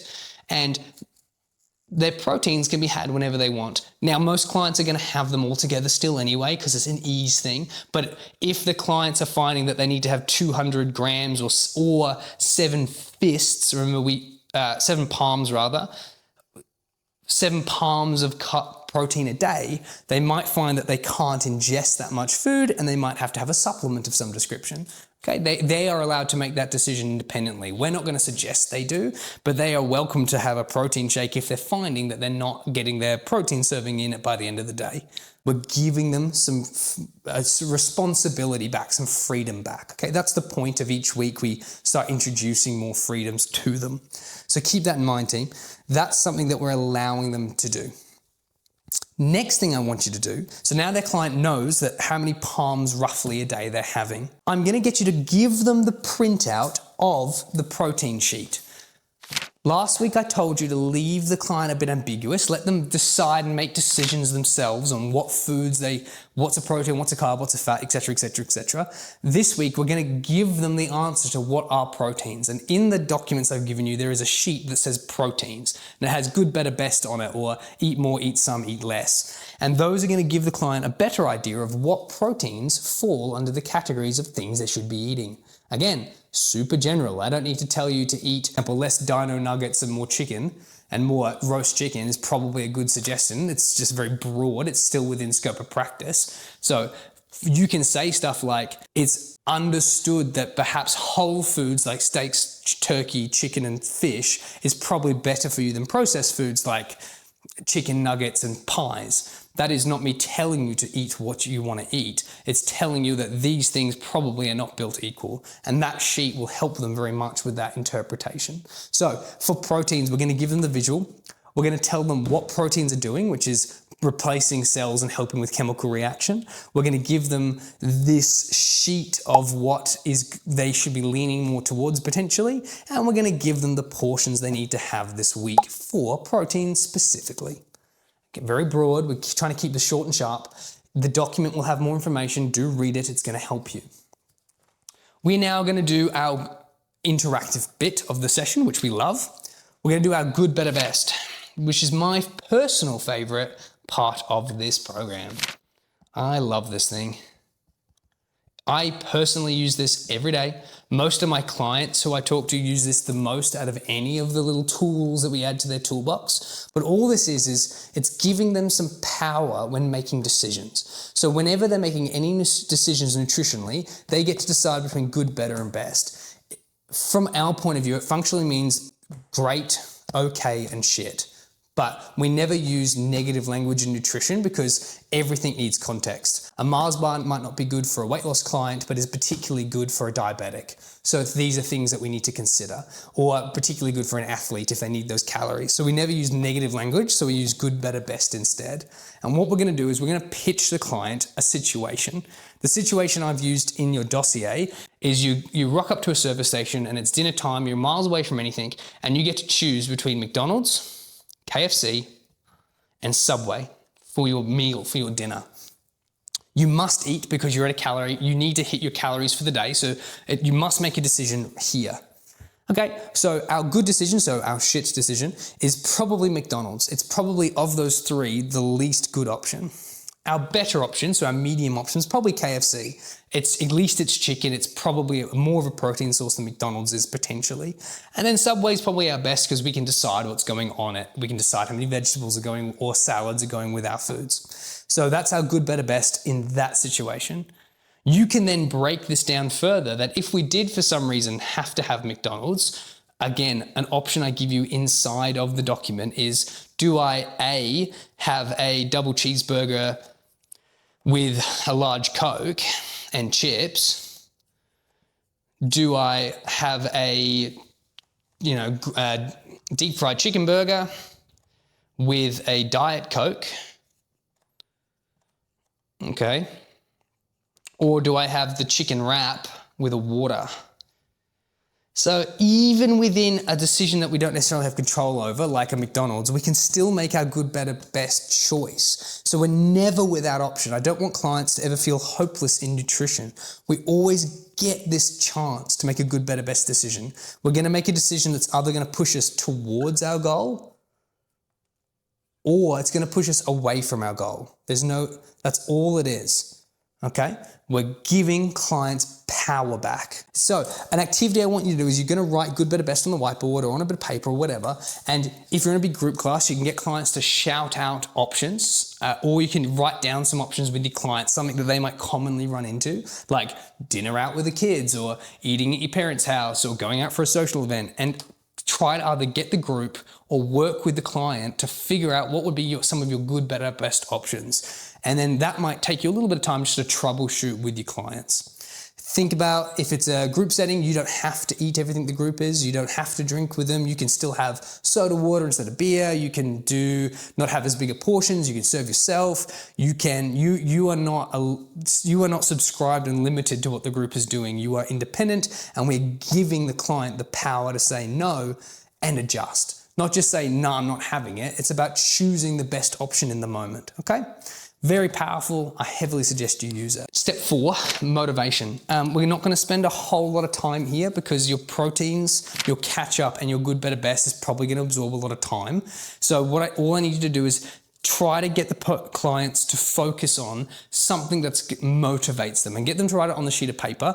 Some clients can really deep dive on this, so it can absorb a lot of time, and some clients don't want to talk about it at all. Like, for example, some clients will have parents who've passed away due to obesity issues, or they've had family members or friends who've died, or it's hereditary, or not hereditary, but they've had issues within their family have caused this long ongoing issues with size. So we don't really want to pry in things that aren't our business. We are not therapists. That is out of our scope. But the client can write down whatever they want. Okay, it might just be look better naked, look good naked, look these kind of things, or feel good in my clothes. Like whatever it is, it just has to be the thing they can refer back to when they're starting to run into the troubled seasons where they're feeling less motivated, which will come most of the time. Nutrition works like bell curves, and our goal is to cut them short from dropping off and bring them back tall as they go. So expect drop-offs, that's okay. But just the trick is to make sure they start again higher than they were when they stopped. So they're always progressing up, although they're having little troughs. So with the motivation, get them to write it down, give them a moment to think about it. And it's very similar to their goal. It has to be quick, short, and sharp so you can explain it in a sentence. Feel better naked. Move well for my kids. Not be like my parents. These kind of things are really relevant. Short, sharp, to the point is what we're looking for. Before they go, you must make sure you've collected their sheets. Remember, those are legal documents. We have to store them. Storing them is important. We store them for anywhere between 5 and 7 years, depending on what we're doing. We must make sure that we've measured them up. We've taken their weights and we've done their tape measures. Remember, that's something that keeps them accountable, it keeps you accountable, and it reminds them why they're here ongoing. Plus, we get to see if they're progressing. We must make sure they understand what their protein requirements are this week. We must give them their document, their protein document, so they can see what's going to be their best options for them. We have to make sure they understand their good, better, best. And if for whatever reason there are payments that still need to be taken, Please get those done. Hopefully we sorted that out week 1, week 2, but if there's some reason we still need to take payments or cash or whatever it is, get that sorted. Do not let people not pay you. Do not let people leave without paying you. This is a skill set you need. You must be able to ask for money in this industry because people will take advantage of you. Step 6, prepare for next week. Moving forward, all these weeks are going to feel very similar, which is by design. They are stepped the way they are for ease sake for you to understand. But it's only going to be made easier if you understand what the context you're about to teach is. Firstly, I need to make sure I know what kind of serving sizes, particularly next week is carbohydrates, and people love carbohydrates. So we have to make sure you understand the serving size your client's about to have, and you know the content that's coming, okay? So make sure you've read up so you're not gonna get shocked by the stuff next week. There may be documents you want to print off. There may be, for example, props you like to use. Like this week we used buckets. Next week you might use vegetables or carbohydrate examples, who knows? But reading up on that content will give you the inside goss of what's coming. Well done, relax, take a breath. You're doing awesome, tracking through. Hopefully you're making some money. Now let's look at week 4. I'll see you next week. Prepare yourself for that. Welcome back, team, to week 4 of our 6-week nutritional program that we are selling to clients, okay? Again, this is all about educating PTs, staying in scope of practice, and giving you a foothold to be able to sell nutrition to your clients within the PT space. So let's have a look. Week 4, team, carbohydrates, the most disruptive and helpful habits, and also the 4 quadrants of food.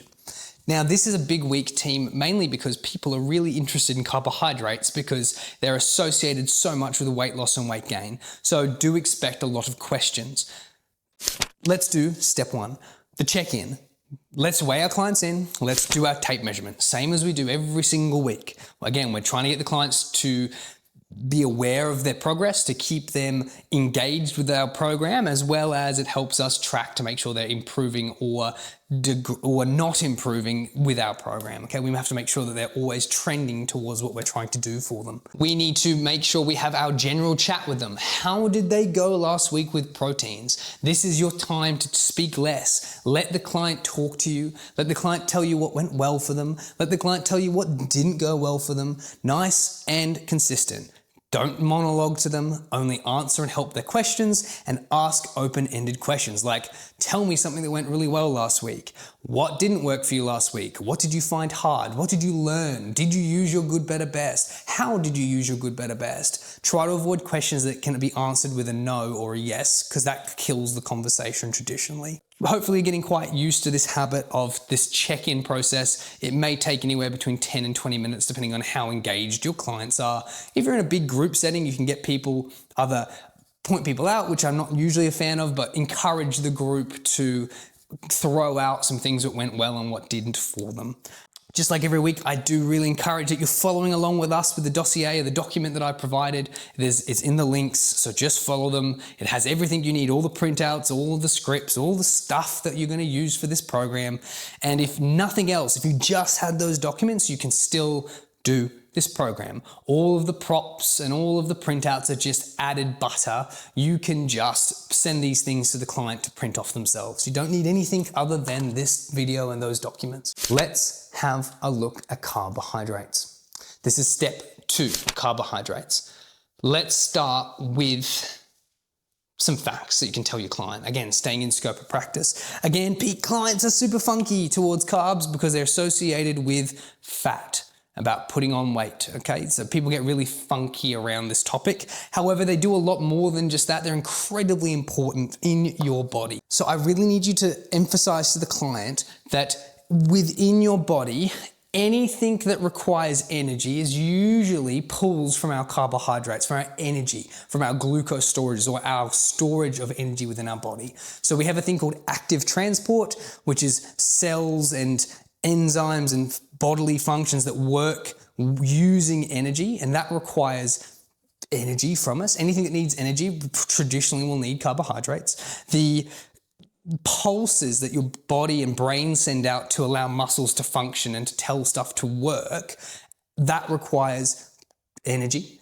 Our power strokes, our muscle function requires energy, ATP. It needs these things. We don't have to deep dive too much into the chemical side of stuff, but every single process in our body that requires energy to do it will need us to have some form of carbohydrate or fat storage within us, either in our blood or in our storage systems, to work. So they're incredibly important. We cannot live without them. So some people are really deterred by carbohydrates and would like to eat none at all. But what they suggested is, the Australian health standard at least, is about 130 grams minimally a day is kind of what's to be ingested depending on body size. And again, that's a very general statement made by the Australian health committees. You can look into it if you want, but about 130 grams is what they recommend. Carbohydrates are quite simple. When people get concerned about weight loss, it's usually along the lines of, and in general, is we will store fat on our body based off how much we eat and how much we work. So if for some reason we are eating the same amount as we're working, we will not put on weight and we will not lose weight because we have an equal pull and tug or an equal balance on the scales. If we are training or doing a lot more than we are eating, we will lose weight, okay? If we are ingesting a lot more than we are moving, we will put on weight. Who would have thought?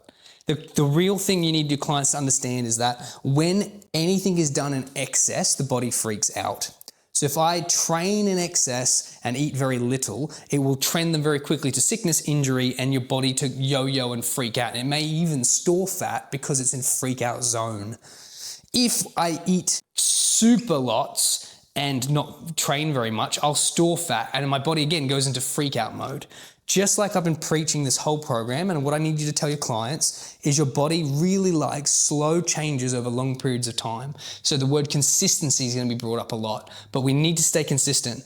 A little bit more exercise and just a little less food than we're ingesting will slowly trend our body down in weight until it plateaus, until it hits a level that it will not lose anymore based off what we're doing. And that's what we're doing. We want these long changes because it's kinder on the body. I can't eat a pizza and wake up fat, but nor do I eat a salad and wake up skinny. Our body's designed not to do that. Those slower trends allow us to build the habits that are going to support us long term. And it's also going to give our body the slow adjustments instead of really quick ones. So that way we don't injure it or freak it out along the process. So these are things we want to discuss. There are some other topics I'd like you to discuss with your clients inside the dossier. Something I want to discuss with you now. Again, proteins and carbs and fats and vegetables are very complicated. So we try to dumb it down as much as we can. With carbs, I want you to break it down into this. As far as this program is concerned, there are 3 types of carbohydrates I want you to talk about with your clients: sugars, starches, and fibers. These are the 3 main ones. Fibers are things that we get from our vegetables and fruits that don't have a lot of energy in them, but are very full of roughage. They're really good for our digestive tract. They're really good for our immune health. They're really good for our gut health, okay? Starches are things like potatoes and pumpkins. So starch here is actually a descriptor of how it feels and looks. They are full of energy and also full of fibers, okay? Really good. They help us stay full and provide energy, where fibers help us stay full, but they don't necessarily provide us much energy. Sugars don't have much fibers in them. They're really good at giving us lots of energy, but they're not very good at keeping us full. So each of them serve different purposes in the body. If I'm a pro athlete and I'm doing sprints, quick replacements of sugars is good for me, but I'm doing such a high calorie output that I need this. If I'm a weight loss client, I might do starches because it's still providing me energy, but it's keeping me full. And fibers, if I needed to lose a lot of weight, I might use fibers in that they keep me very full, but they don't provide much to my energy outputs. So this is how our carbs are broken down in this context when we're discussing stuff for your clients' weekly checklists. So foods are going to fall into different categories, okay? So tons of different carbohydrates will fall into the 3 different categories we discussed, which is sugars, starches, and fibers. I want you, as a thing to do with your clients, is write that up on a whiteboard and get the clients to call out different vegetables and fruits that fall into these categories. Now, what I need you to understand is that some vegetables and some fruits are going to fall into more than one category. So most fruits will both be full of sugar rich or fructose rich and fiber rich. Some vegetables will be both starchy and fiberful, and some will be a combination of all three, although not very common. But you're going to find that most fruits sit with sugars and with fibers, and most vegetables will sit with starches and fibers or just be fibers. So you might get the clients to rattle off their 5 favorite vegetables or 5 favorite fruits and see where they sit in the spectrum.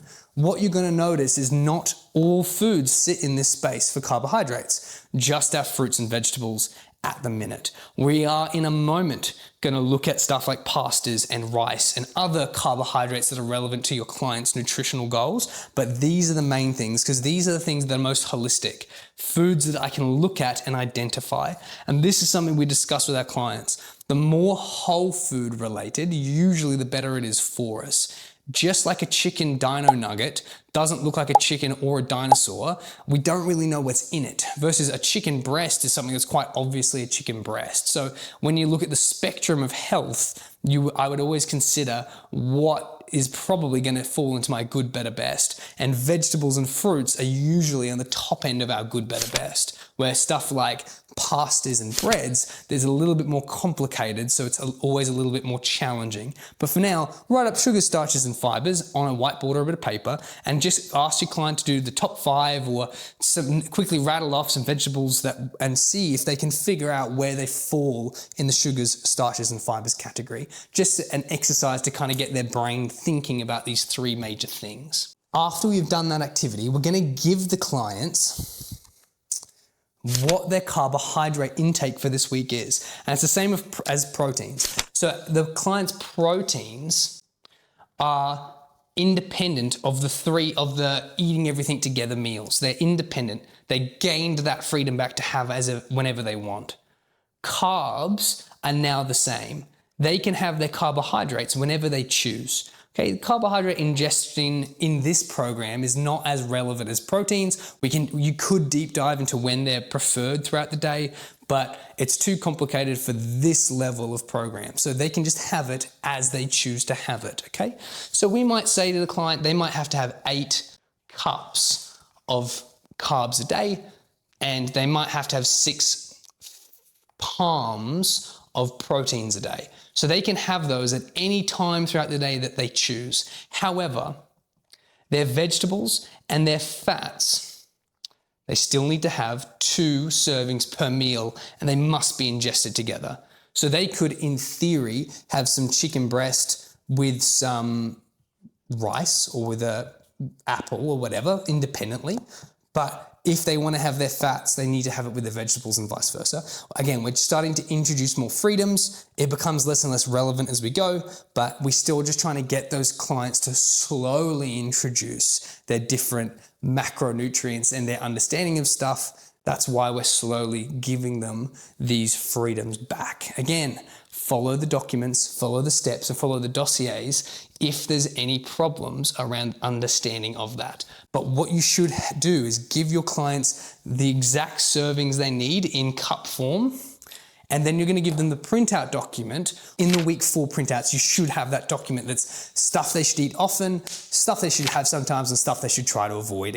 It's that good, better, best principles around their carbohydrates. Very similar, if not exactly similar, to what the proteins were. Giving them context. We're starting to answer that question. So that if they had any confusion around what's good and what isn't, now we have the answers for them. Excellent, team. So we just mentioned that for our starches, fibers, and sugars, that's very fruit and vegetable specific. That's where we're going to aim to get most of our carbohydrates from. However, I understand that's not reasonable. There's so many carbohydrates in life that we have to have other systems. And what I'm going to get you to do is on the whiteboard or on a bit of paper or in discussion with your client, you're going to draw up 4 quadrants. One quadrant is going to be calorie rich. One's going to say calorie poor, one's going to say nutritionally rich, and one's going to say nutritionally poor. Now, all foods are going to fall into some area of this spectrum. We're going to stick to carbohydrates, but anything they think about can fall into any of these or many of these quadrants. And in your weekly printouts, there's going to be this sheet for the client to take home.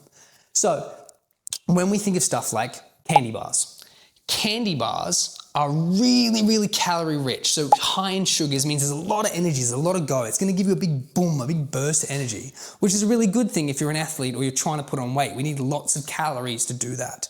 However, the candy bar, it's not particularly nutritionally rich, so it's nutritionally poor. There's nothing in it. You're not getting any nutritional benefits. There's very little micronutrients. There's very little stuff that's going to help you with your gut biome. It's basically just a big kick of energy. So that particular food sits in this spectrum and is probably really good for weight gain. If we're looking for energy and get a lot of calories in, that candy bar is going to fall into the nutritionally poor but calorie rich. And the higher the calories, the better it is to put on weight with. If I'm going to choose something like a fruit, let's say an apple is sweet, it's sugary. So it's in that category of sweetness, so it's sugary traditionally. And therefore it's calorie rich because sweet sugars is higher in calories. However, it has all the fiber benefits because it's closer to vegetables and fruits that are all very fibrous. They've got a lot of beautiful nutrients that are going into us as we digest them. It sits in this category, so it's probably going to help us with our calorie intake. So it's going to give us that burst of energy. It's got more calories in it, but it's also giving me that benefit of having a lot of nutritionally rich stuff. So for bodybuilders, since they have to have such a huge amount of calories, they're going to rely more on stuff like sweet fruits because they're going to get the nutrition that's really good for their gut biome and general health, but they need to have a huge amount of calories to help them put on the weight and hold the weight that helps them gain the muscle. When it comes to stuff like a potato is calorie rich as well, not so much as the fruit, and it's also nutritionally rich, so it sits in this space. When we think of celery is not particularly calorie rich. It's a vegetable. It's more there for your fibers to help you with your gut biome and help you with your digestive tract and things like this. But it's incredibly nutritionally rich. So if I was trying to lose weight, there's not a lot of calories in it. So it's not going to help me put on weight, which if I'm a weight loss client might be good because it's going to give me a lot of nutrients, but it's also not going to add much to my calorie intake. So we might use something like a vegetable to help us with our weight loss. So what we're going to do with our clients is we're going to ask them maybe their top 5 favorite foods, maybe their top 10 favorite foods, or if it's a big group, we might do one from everyone. And we're going to see where it sits on this spectrum.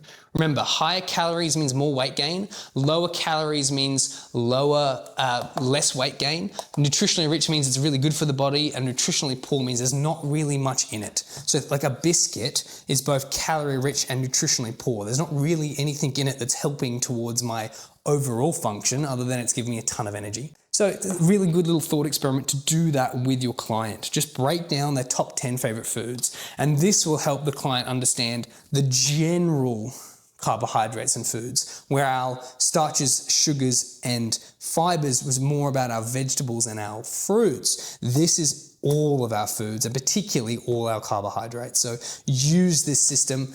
It might take you a little bit of time because it takes a little bit of time for the client to get their head around it, but very, very valuable to help them with this week's nutrition. Step 4 is the client's most disruptive habit and the most helpful habit. So on the checklist, it'll say, what's your most disruptive and most helpful habit? And we don't have to spend a lot of time here because there's going to be a lot of questions around carbohydrates that are going to be asked. And that's why we're going to these kind of ending stuff, we're going to smash through quite quickly. If it's a one-on-one session and they want to spend more time talking here, you can. But if not, on their bit of paper, you just need to get them to start thinking about what's the thing that's helping them the most and what's the thing that's hindering them the most. The common ones that you're going to hear, at least I've heard a lot, is Stuff that helps them a lot is meal prep. So if they're prepping their meals often, that's helpful. And stuff that's hurting them is if they're not prepping their meals, or if they go to bed late, or if they forget their lunch, or they haven't packed their lunch. Those stuff makes it so they make poorer nutritional decisions. It's just bringing their attention to their nutrition. So this is stuff that they might not think about in the past, but we're just trying to make them more conscious of what they're doing. That's all this is for. So it's nice, quick, it's simple. On their document for this week, they're going to write down what is their most disruptive and what's their most helpful thing they're doing each week that's pushing them towards the goal of success in this program. Step 5, before they go, make sure you've weighed them in. Make sure you've done your tape measurement to make sure you're tracking stuff. Make sure they know their carbohydrate amount that they need to eat this week. It'll be in cups, team, cups in their hand. Remember, that's cooked servings. I can't put dry rice into my cup and then cook it because it'll be bigger than my serving size of my hand. Make sure they have the printout so they know and understand what's going to be the best options for them. Make sure they have that 4 quadrant so they can kind of start being a bit more conscious on their food decisions. If they have any questions about sugars, about starches, about fibers, you can try to break it down for them simply. Try to keep it short and try to keep it simple. That foods will cross over spaces, but mainly that's the things they're going to fall into, which we will deep dive more into next week with the vegetables. We'll give you the final bit of clarity with these things. Make sure your clients have paid you. At this point, you should not be chasing payments. There should be a smooth system, or they should all be paid out. Okay? Make sure they have their checklist. Make sure you've collected all the documents off your clients. So that way we can store it in case we need it for any reason. Step 6. Please prepare for next week. Next week's content is all about vegetables and micronutrients and the different colors of vegetables. So you might want to prepare by buying yourself for all the different colors of vegetables so you can show the client. You don't have to, again, you only need this document and these videos to be able to sell this product. However, it never hurts to have something physical the client can hold. So please read up, make sure you're prepared, make sure you've answered any questions, make sure you're documenting the client's progression in your Excel spreadsheets or whatever so you can see that they're trending in whatever direction they're trying to go, up or down, and rewatch these videos and reread those documents to help you understand these problems. You're doing amazing. Well done. We're nearly done. As you can see, it's getting easier and easier as we go because the systems are in place to do so. Excellent work, team. I will see you next week for vegetables. Hi team, welcome back to week 5 of the 6-week nutritional program for you to sell to your clients as a personal trainer. This week we look at vegetables and ready, willing, able. Let's begin. So team, I say it every week, make sure that you have read the dossier or the document. Make sure you're following along with us. If you don't know what I'm talking about, go back to the first video because we build on the concepts as we go through. Below every video, there's a link to every single thing you're going to need to deliver this program. Nice, short, and simple. That's the goal. We're trying to stay in scope of practice and help clients understand their nutrition better, and we're going to educate them to do the best they possibly can in the nutritional space. So, step 1 of this week is like every other. We're going to do our check-in. We are going to weigh our clients in. We're going to do the tape measure around anything that the client's hoping to shrink or to grow. Very important. We are taking any documents off them so we can store them.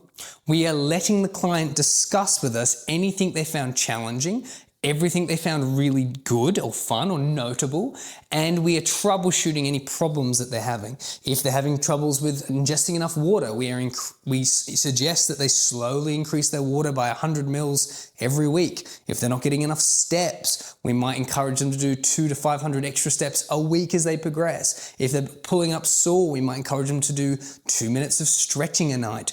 Very, very small changes over long periods of time is the goal of this program, to show the client that that is traditionally the way that they're going to see the most amount of results long term. There is no short fix for nutrition. In this part of the session 1 the check-in, remember I always say let the client do most of the talking. This kind of content is very monologue heavy. You will be talking at the client a lot. just to help them understand stuff. So you must give them the opportunity to feel like they're a part of the team, to be able to discuss stuff. When in doubt, if your client is struggling with that engagement, ask open-ended questions, questions that don't end with a yes or a no. It's always, so what was the most interesting thing you found this week? What was the hardest thing you found this week? Not, did you find this week hard?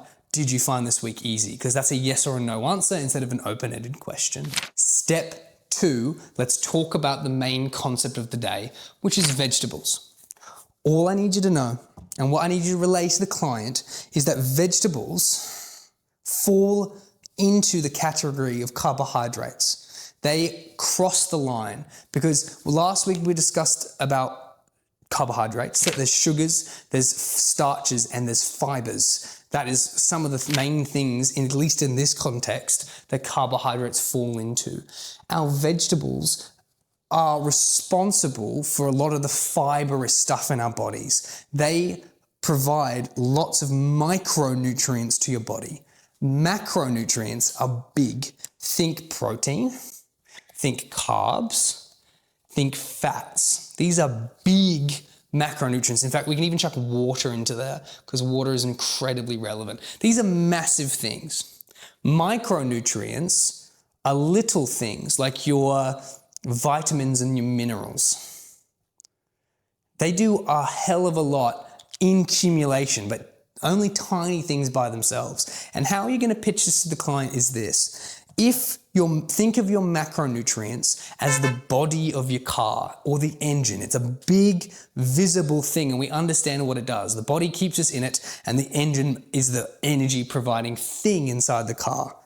But the micronutrients are things like the wiring, the seat belts, the bolts holding in the wheel. It's all these little things that you never really think about, but are equally as important at keeping our car running.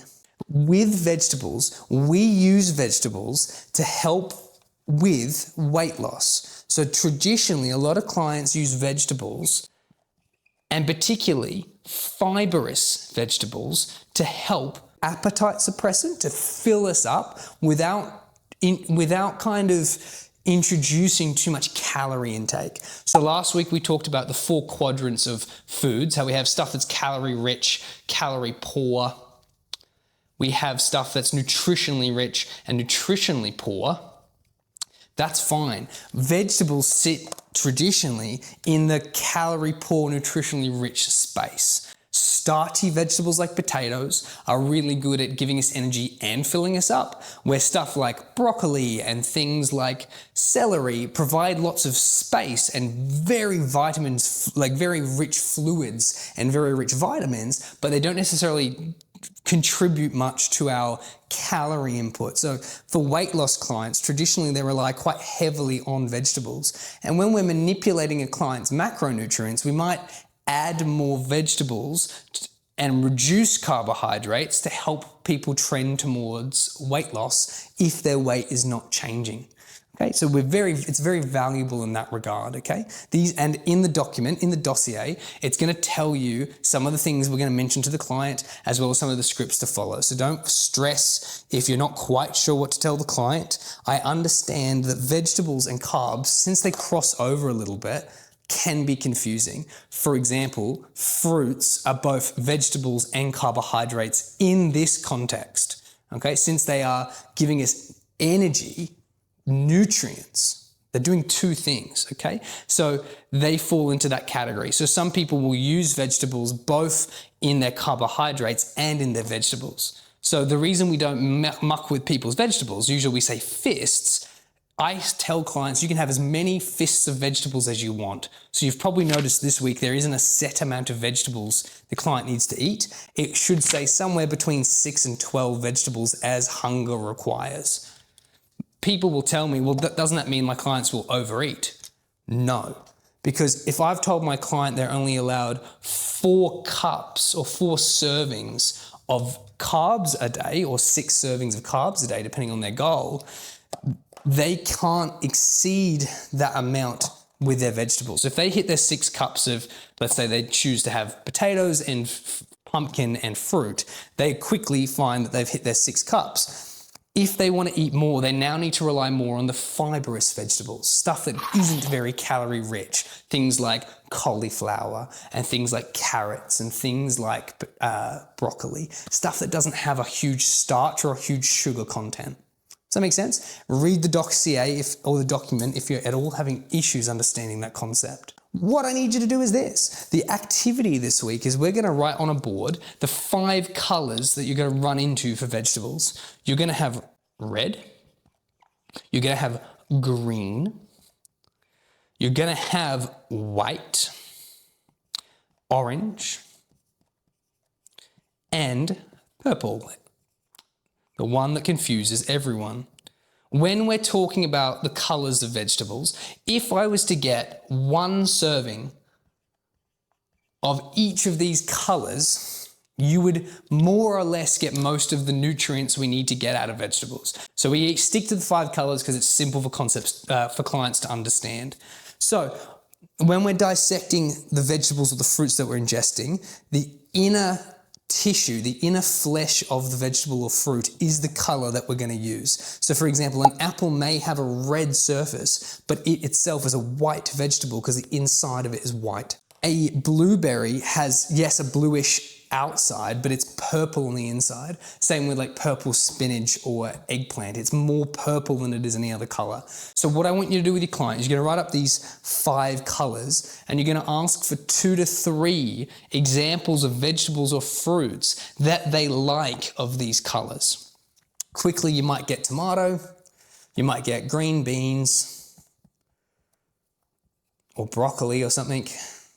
You might get, you might get potatoes for white, you might get oranges or carrots for orange, and you might get blueberries for purple. The challenge, that discussion is going to be great. You're going to let the clients engage with you. It's easier to find what they like. A good way to do this is ask them what they don't like, because we're not going to suggest or even recommend they eat any of those things. We just want to bring the client's attention to stuff that they like that are in those colors. I'm never going to tell the client to eat more avocado or eat more potato or eat more tomato. That's not in my scope of practice. I can't say, hey, I need you to have 1 serving of tomato a day. What I can say is, what is a red vegetable or fruit that you really, really like?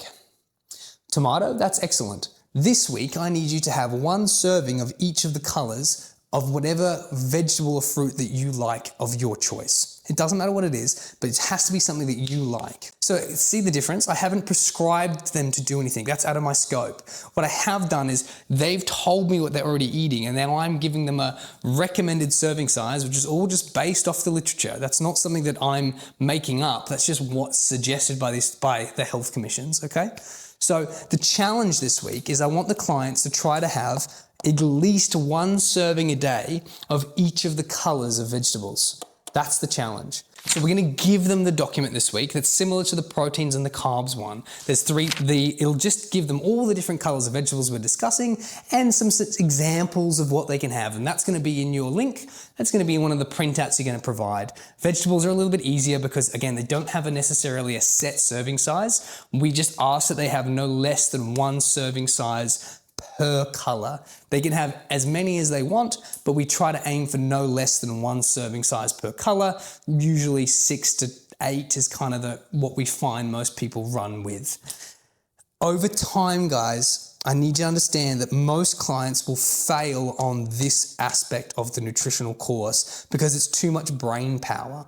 But what this does seem to do is it gives the clients the understanding that they have to have a large serving of vegetables to help them stay full. It's just bringing them attention to stuff. You'll find that most people, when looking at a plate, won't have the correct amount of serving size of vegetable compared to everything else. Because if they have rice and then also potato, that's double servings of carbs. Because as we know, pumpkin and potato are still starchy carbohydrates and vegetables, so they're having double servings of carbs without realizing, just because they don't have that nutritional literacy that we're trying to teach them now.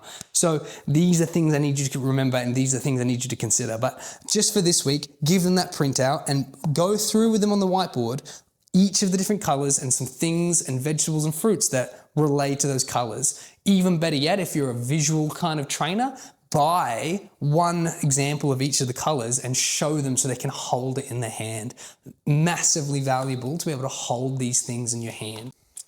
Next on our list, team, similar to good, better, best, we have another saying which is called ready, willing, and able. Ready, willing, and able. We do not use this as much as we use good, better, best. Good, better, best I use every single day because every single day I get to make the decision of, does this thing nutritionally help me towards my goal or step me away from my goal? Ready, willing, able helps us decide if what we're about to decide as a goal is reasonable or not. Okay? So in nutrition, people often set really unrealistic goals because they don't run it through this filtering system. I want you to think of ready, willing, able as a big sieve for ideas. Ideas that get through the sieve are really, really good, but most of them are going to get filtered out as erratic or not quite what we're looking for. We are looking for goals that are achievable, that are not going to de-incentivize my client. So, for example, if I say to a client says to me, I want to lose 20 kilos in 3 weeks, it's just not possible when I run it through the system that we're about to look through. And so firstly, they won't hit their goals, so they'll be disheartened. And then they're going to be a little bit shell-shocked or just resistant to doing it again because they've been punished or they haven't got reward for the system they just did. So they've had a bad association with goal setting. And it has nothing to do other than they didn't set a reasonable parameter to start with. So inside the document, the example we use is if they wanted to run 5 kilometers every day to lose weight. So your client says, I want to increase the amount of steps I'm doing, so I'm going to run 5 kilometers a day. We need to run this through the ready, willing, able system. And it's quite simple. And again, we're not going to use it all the time, but just whenever our clients are doing a nutritional goal or a fitness goal. So the question is the client ready to do a 5 kilometer run? Do they have the correct footwear? Have they planned out the path they're going to do? Have they set an alarm to get up at the time? Have they scheduled at a time that's going to be the most appropriate, where they're not going to run into hurdles? These are things they need to consider if they're ready to do that. Do they have perhaps kids who might interfere with the times that they're able to do running?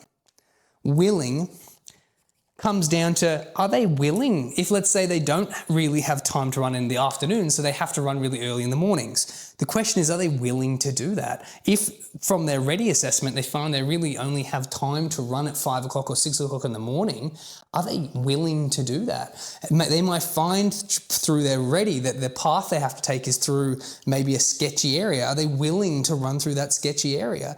Or is it a little bit off-road and they have to do a little bit of off-road running? Are they willing to do that?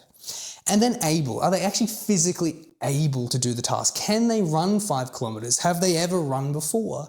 Is their body acclimatized to the idea of running every single day? Is their soft tissue designed and strengthened to do that? Or have they never run before?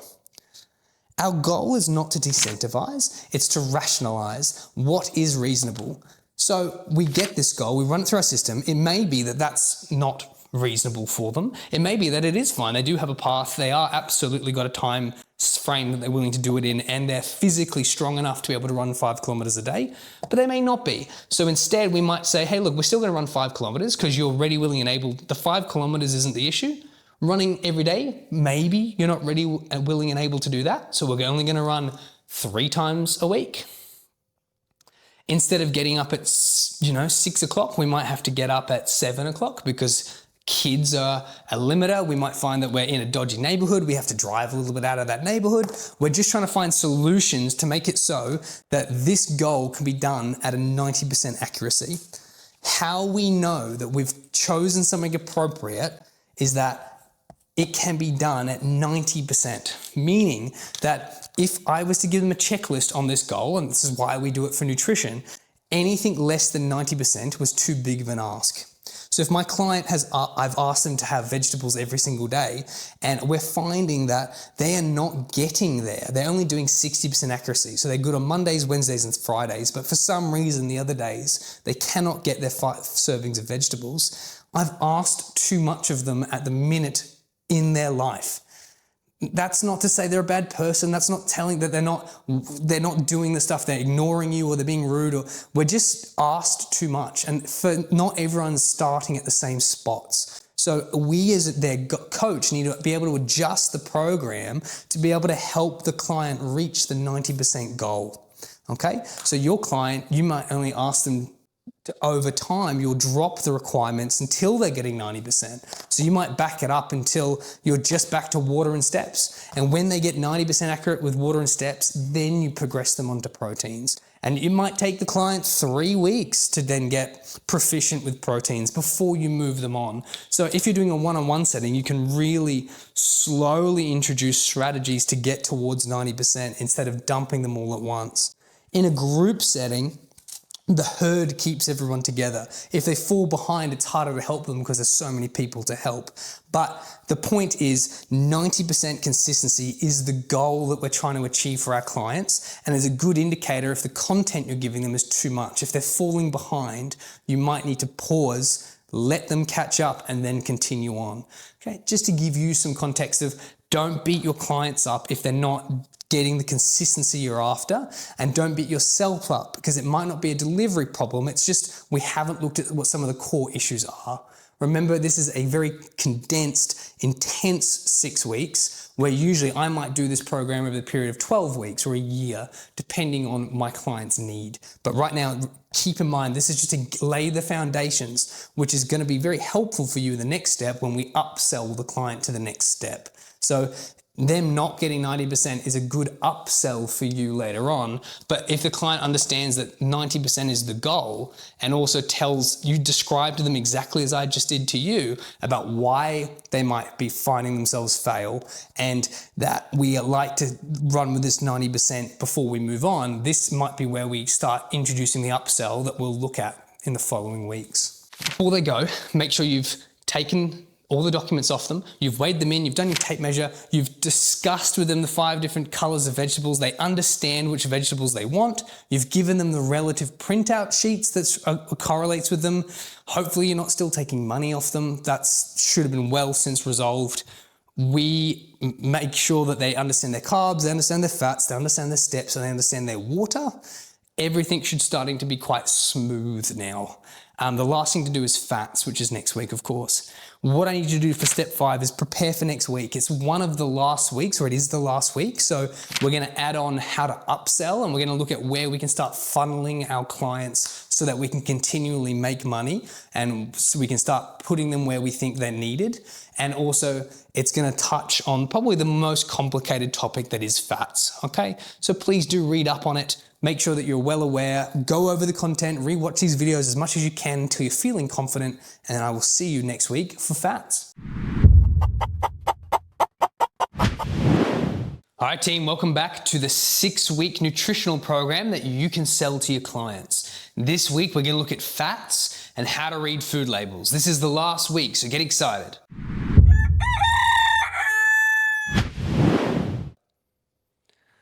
Now, team, like I've said all the other videos, this is a part of a series. This is one of the last videos. So if you haven't seen the preceding videos, do go back and watch them, because everything compounds on each other. The information from last week's builds up on information for this week. There should be a link underneath this video that has everything you need in it. It has all the documents, it has all the sheets I need you to print out, it has the scripts, it has everything that we're basing everything off in it. So if you're not following along, I heavily suggest that you do. So, just like every other week, we go to step 1, which is our check-in. We should be checking with our client how they did on their checklist sheet. We should be checking in with our client how they went with their 5 colors of vegetables. We should be looking at any issues they're having. If we're in a big group class setting, we might get people to call out some really good things that happened and some really maybe perhaps troubles they ran into. Maybe their disruptive habits are coming back up, maybe their positive habits are working really well. Whatever. It doesn't matter, but this is the time to collect documents. It's the time to be weighing your clients in, to be doing the tape measurements on anything that if they're wanting stuff smaller or larger, things that we've discussed before. And remember, this is the time to talk less. Let your clients relay their story, let them tell you of their experience, let them do all the stuff that makes them feel involved. Try your best not to monologue to them during this time. Very important, okay?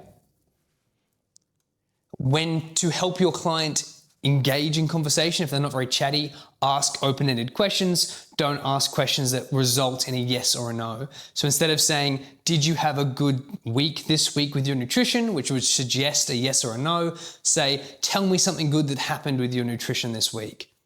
See the difference? Important. So fats team, fats are a little bit tricky, only because they're similar to carbohydrates in that they're broken down into different settings, and they're also a little bit harder to measure. So with proteins, it's pretty evident when we're looking at what kind of different proteins we can have. And similar true with carbohydrates. There's vegetables, there's carbohydrates, and there's sugars. There's different types of carbs. They're very physical things. Fats can be a bit tricky because they can be in fluid-esque form as well.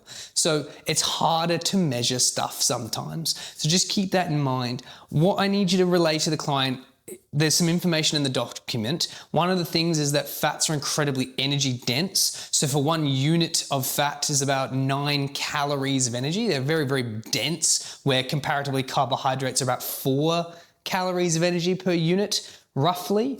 Fats are broken down into 4 different types. There's saturated fats, monounsaturated fats, polyunsaturated fats, and trans fats that we'll look at in a minute. Fats are responsible for energy. They're stored on our body because their energy is so important in us. And they're also often responsible for inflammatory and anti-inflammatory responses. So the ability for the body to inflame, to rush blood to a site that needs healing, and to relax again, okay? And an imbalance of those two things can lead to clients being more inflamed more often than they need, or have issues with being in an anti-inflammatory state. Say that 10 times fast. But the point is that it can be a little bit confusing. So what I want you to do is look over the document, make sure you've read this one quite well, because there can be a little bit of overlay, but try to keep it as simple as we can. We're mainly going to talk about anti-inflammatory and inflammatory fats, and we're going to break down the 4 types of fats that your clients are going to look out for. So interactively, I'm a big fan of writing this one out. You can use a whiteboard, a bit of paper, or you can just discuss it. It is okay if you don't want to go too far into depth. But remember, there's 4 types. There's saturated fats, there's monounsaturated fats, polyunsaturated fats, and trans fats. Now, there is an easy way to remember these, team. We're going to try to keep it not too clinical. We're going to keep it broad because you can deep dive into these big macronutrients and get lost in those things. This is why there's degrees around nutrition instead of just 6-week courses. So saturated fats, I want you to think about a car park that has no car spots available. Every single carport that is in that space is full with cars. Saturated meaning lots of, or stacked, or full. So when you look at it from a chemical point of view, from a makeup point of view, all of its hydrogen bonds are locked together, they're stacked. Not that you need to tell the client that. They can just think about a car park. Okay? When we look at monounsaturated fats, mono means 1, mono. Unsaturated means it's not every single car spot is full. So since it's mono, it means one of the car spots is empty. So you can park your car in one of those spots. So it isn't as dense of a chemical bond. It's not quite as full. Poly meaning many, means that there's many car parks that are free. More than one, many. Okay? And each of these fats behave differently in the body. We also have trans fats, which is a man-made fat, which is where we get something like a poly or a monounsaturated fat, and we force it to be saturated. So we put in a car or a truck that's not meant to be there to make it a saturated fat. And we'll get to why that's not necessarily a good thing in a moment. Each of these fats do a slightly different thing in the body, okay? Saturated fats are pro-inflammatory. So these are really good at causing inflammation. Think of stuff like meat from fat on the edge of a steak, or the skin of chicken, or fats that are very dense. Physically, I can hold it. That's a good sign for saturated fats because they're dense. They're quite firm as a material. When we look at Monounsaturated fats, they're a little bit more fluidy. So think of like your peanut oils and your olive oils and almond oils. They're not quite a fluid, but they're not quite a solid either. And these are usually leaning more towards the anti-inflammatory space. However, they're not intense, they're mild, they're mildly anti-inflammatory. And then we look at our polyunsaturated fats, and they are incredibly anti-inflammatory. They're really good at bringing inflammation down. These are things like fish oils, team, flax seeds. They're specific in what they are. And again, in the document, we'll have a list of all the different types of fats that are related to each of the three main fat types. Again, we're not quite looking at trans fats just yet.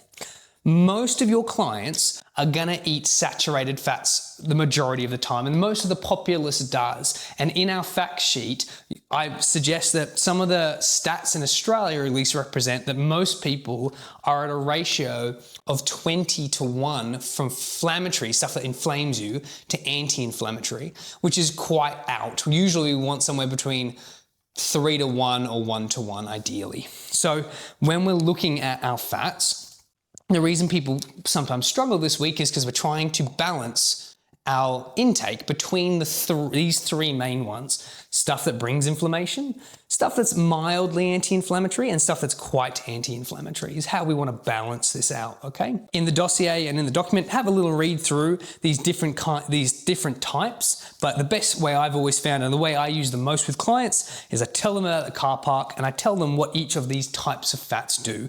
The good news is after we talk to them about this, we're going to give them our fat list sheet for the week, just like our proteins and our carbs and our vegetable sheet, and it will suggest what kind of fats they want to play with, which ones are probably better for them and which ones are probably worse for them, or good, better, best, as we like to talk about here. And then in the document, it will tell you what fats are what, just to help make it even easier again. We're very likely going to touch on trans fats because it is a touchy topic. Trans fats are man-made, and they were originally created to help with shelf life. So when you make a trans fat, it makes stuff last a lot longer on the shelf, which is fantastic for the business of selling a product if it can last 10 times as long. But the actual process of making trans fats is really, really bad for people. There's a lot of supporting evidence to suggest that it can induce really, really negative health effects. There has been indication that it can increase cancer risks for the extreme sense, but they're really, really, really bad. So bad, in fact, that they have to have it labeled on the foods so that way it's clear that it is inside this product. And usually you want to avoid it mainly at all times. I understand that sometimes you can't always, but tell your clients how bad those things are and how to avoid them. Usually found in more processed foods. So the more processed, usually the more likely it has inflammatory fats, so saturated fats, and more likely to have this trans fats. Now, do keep in mind, you should still get inflammatory. You do want to be the ability to be inflamed. We just want to source it and balance it between the whole foods and the other types of fats we've just discussed. So it might take you a little bit of time to get your head around that one, team, but very valuable for your client to know. Keep it simple, keep it short, keep it to the point, because you can deep dive on this stuff and it's important for you to stay within your scope of practice. The real skill, the really important skill I want you to do with your client this week is go over the importance of reading food labels. So a critique you've probably already run into, there's a point of confusion for clients, and it's particularly around carbs. Since we use cups for carbs and thumbs for fats, some food items don't fall into a category where it can be measured. So if you say, hey, I need to have cups of carbs for your ingestion, and I say, well, I can fill my handful of Maltesers and M&Ms just as easily as I can a handful of rice, but obviously the chocolate's going to be far richer in calories, right? So how does that work? The good news is we have a solution. We just had to slowly develop our client up to a point where now it's not too much to overload them. On your food labels, there will be serving sizes that will give you the rough guesstimate of one serving size. So for example, if I was to look at like celery compared to soda, 40 grams of sugar is in a can of soda, which is like 2 serving sizes of sugar, versus celery that's like 3 kilograms of celery, because they're so disproportional. But on their packaging, it tells you the quantities of stuff. In a standard chocolate bar, so a family chocolate bar, 4 blocks of chocolate is about 1 serving, and it says so on the label. So what you're going to do with your client now is you're going to ideally get items that they commonly use, or you ask your client to bring in stuff that they like to eat. And we're going to go over the main things we're looking for when it comes to food label reading. The trick is that food labels can be very confusing, and sometimes they are designed to do so because it's better to keep you confused and not really know what you're putting in your body. Okay, but we're going to break it down super simply, and on your whiteboard you can write down the things we're looking for.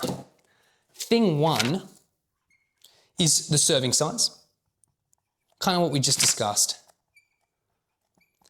How many serves are in the thing? So if I buy a pack of Tim Tams, or if I get, for example, this container of milk, when I look at the milk, inside this container, every 250 milliliters is conceived as 1 serving. So that would be my equivalent of 1 handful. Or if the client knows the exact amount of calories they're meant to be having, which some of them will elect to do, you can use the actual serving size to tell you how many servings they need of this a day. But to keep it simple, 1 serving here is 1 serving here. Make sense? Same with this. So on the back of this peanut butter, it tells me that there is 21.4 servings in this bucket, and every serving is about 1 teaspoon or 22 grams. So we're going to say 1 teaspoon is the equivalent of 1 thumb of fats in this case. That's the first thing. So find something they like, even bring in some items to kind of describe to them. The thing with serving size is that the trick is some things are not built equal. So you might buy a thing of orange juice and inside it's actually 4 servings, and traditionally you might find a client will drink the whole thing thinking it's 1 serve, when in reality they're drinking 4 serves. Something to keep in mind. We want to look at the energy density inside the serving size. It'll tell you how many calories are in it. High calories for weight loss is usually not very good. High calories for people gaining weight is usually good.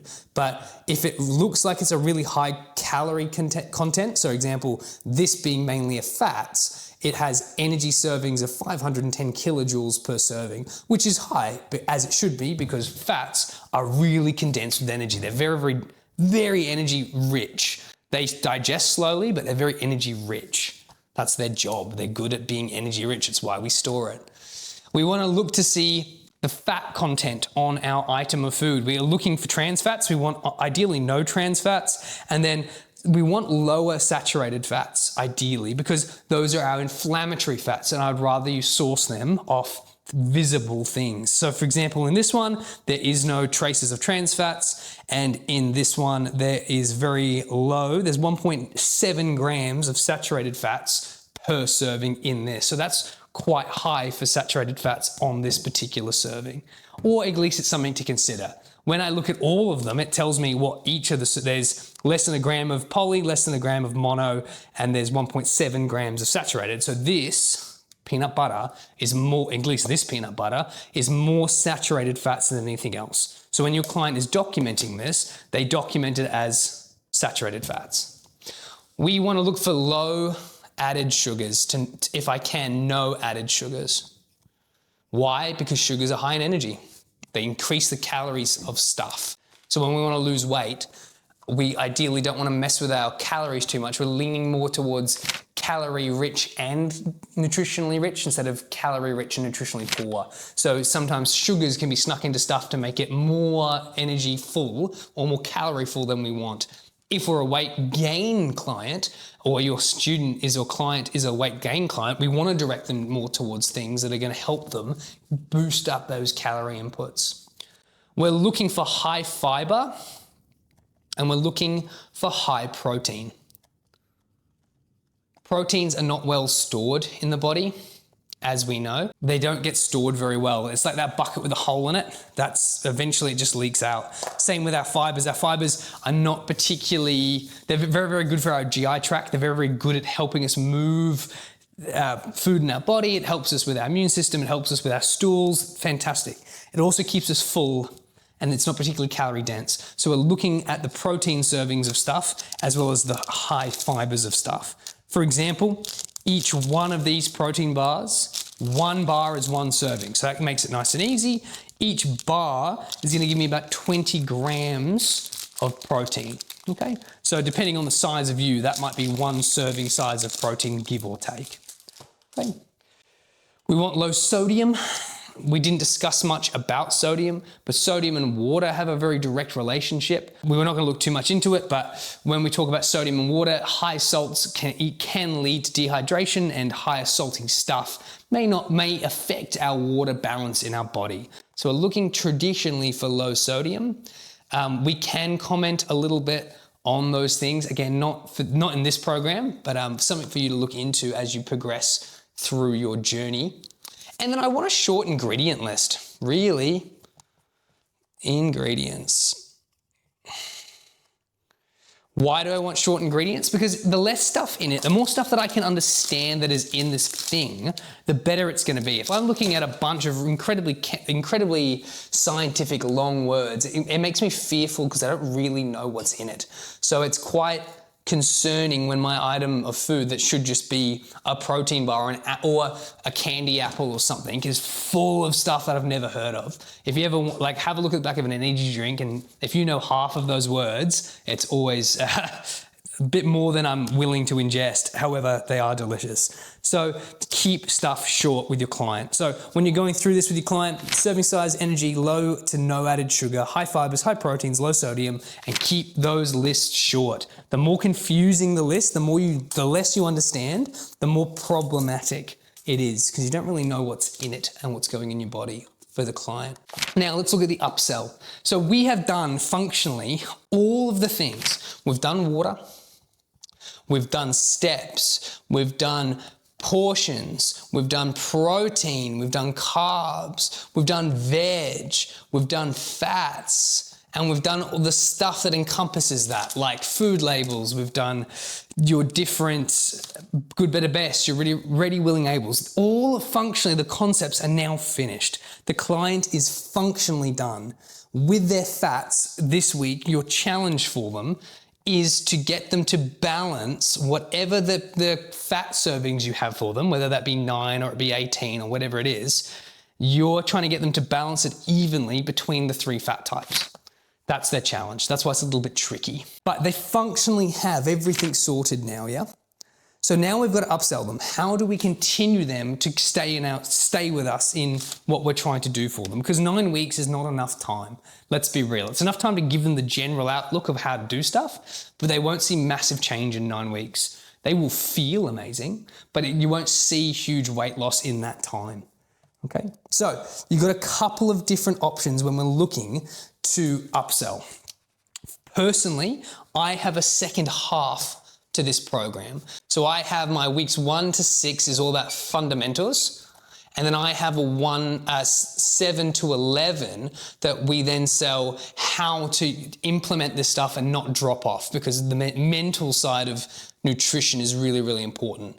We do not have a program of that for you. There's one on our website, on our YouTube channel that has it for the client, but there's not one that I have from the vise of a PT training somebody. You are welcome to watch my videos and make your own one up. However, in the next 7 to 11 weeks in that period, that some of that stuff is out of your scope of practice, so you must educate yourself up to be able to provide some of this service. It's why we don't include it in this 1 to 6 week program. There's always that. We always want to give them the next half of the program. That's why there's not a week 7 to talk about their fats. We're incentivizing them to come and talk to you in a one-on-one or a paid setting or a continued learning setting. Because when we give them the sheet for this week, we might even give them a backup sheet. We give them all the information sheets and we shake their hand and say, well done, see you never.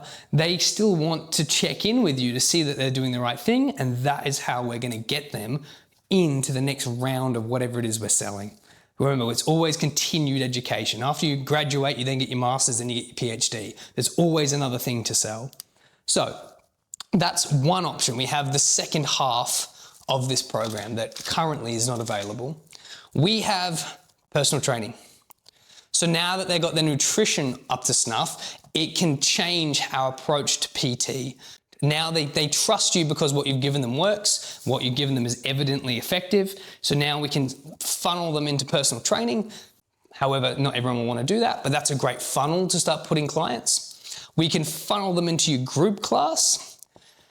A lot of the clients from personal training eventually go into the group class. So you're starting to build this community setting for people to find their way into your community. So the number one sell that will work in your business is creating a community of like-minded clients.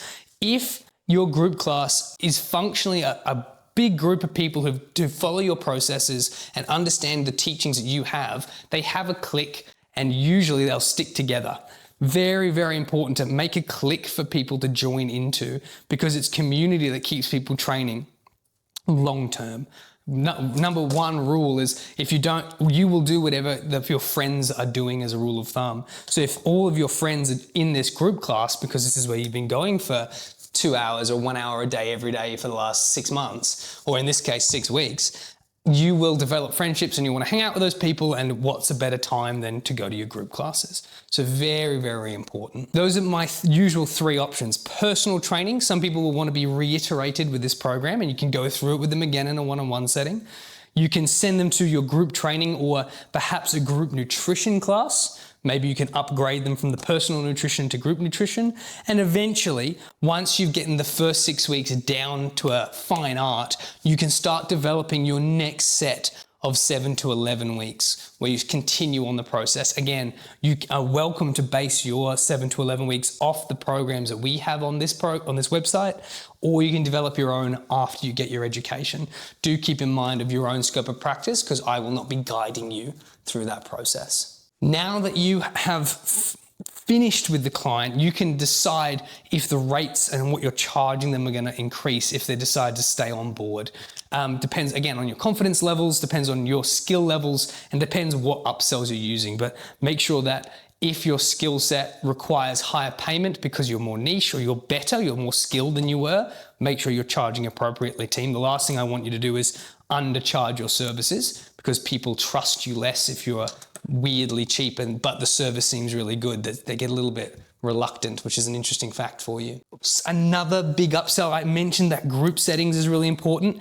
If you've been tailoring your skill sets with all the personal side of the personal side of nutrition, you're doing lots of one-on-one nutrition, and now you feel confident enough you could do it in a group. Group settings is the majority of where the money is at in the big sense. For example, if I'm charging my clients $50 a week for 6 weeks, well, in this case it's 5 weeks because we don't charge for week 1. In a PT session, a one-on-one, there's only so many hours in a day you can do that. But if I run this program twice a year and I go $50 a head each week for a group of 10 people, I've 10x'd my business model, but it's the same amount of time. So as you get confident, I always encourage people to move more towards group training sessions. However, without the skills developed from personal, it's very challenging because you just don't know what's coming and you don't know how a group will behave, but we can practice the skills in a personal setting. So step 6, let's prepare for next week. There is no next week. You just need to make sure that your legal documents are all sorted out. You need to make sure that you are collecting any photos or any of the promo materials from the group that you want to use, if there's before and after photos, or if people have lost a certain amount of weight or gained a certain amount of muscle and that you want to advertise that. Very, very important. Again, make sure you have an idea of where your clients are going and try to, whatever it is that you're trying to sell, try to get the clients to, again, buy on that day, because they're never going to be more excited than in that moment because you've had the time to build it up, okay? So try to sell it as that program ends. However you wish to do it, there's some elegance to it so you don't come across as a greasy salesperson. But if you truly believe the next part of this program or wherever you're trying to funnel them into is going to help the client, it's not as greasy. It feels you're truly trying to help them. And that's the cue for a good salesman, is make sure that you're actually give a shit about the product, you actually give a shit about the client, and you truly believe the product is going to help the client. If you don't think it's going to help them, don't offer them anything. Okay, team, let's do our final thoughts. A quick summary of what this program's been. So this program is all about, it's a 6-week program that you can sell to your clients right now whilst learning about your scope of practice as a personal trainer. It is based off a bunch of information from Precision Nutrition, as well as my own experience and a couple others coaches' experiences in the nutritional setting. It's all about keeping you in your scope of practice and educating you, as well as helping you add some extra skills to your personal training or coaching abilities to help you make more money. That's really what we're trying to do. That's what we're trying to do, educate you so you can be better. I have put every single link to all these documents under every video. Please read the big document that tells you every single step. Make sure you print out these sheets to give to your clients. It's really important that they have something to do to track themselves, and practice, practice, practice, practice until you're a master at this stuff, team. If you know any other coaches or PTs who would value from this kind of stuff, send it their way.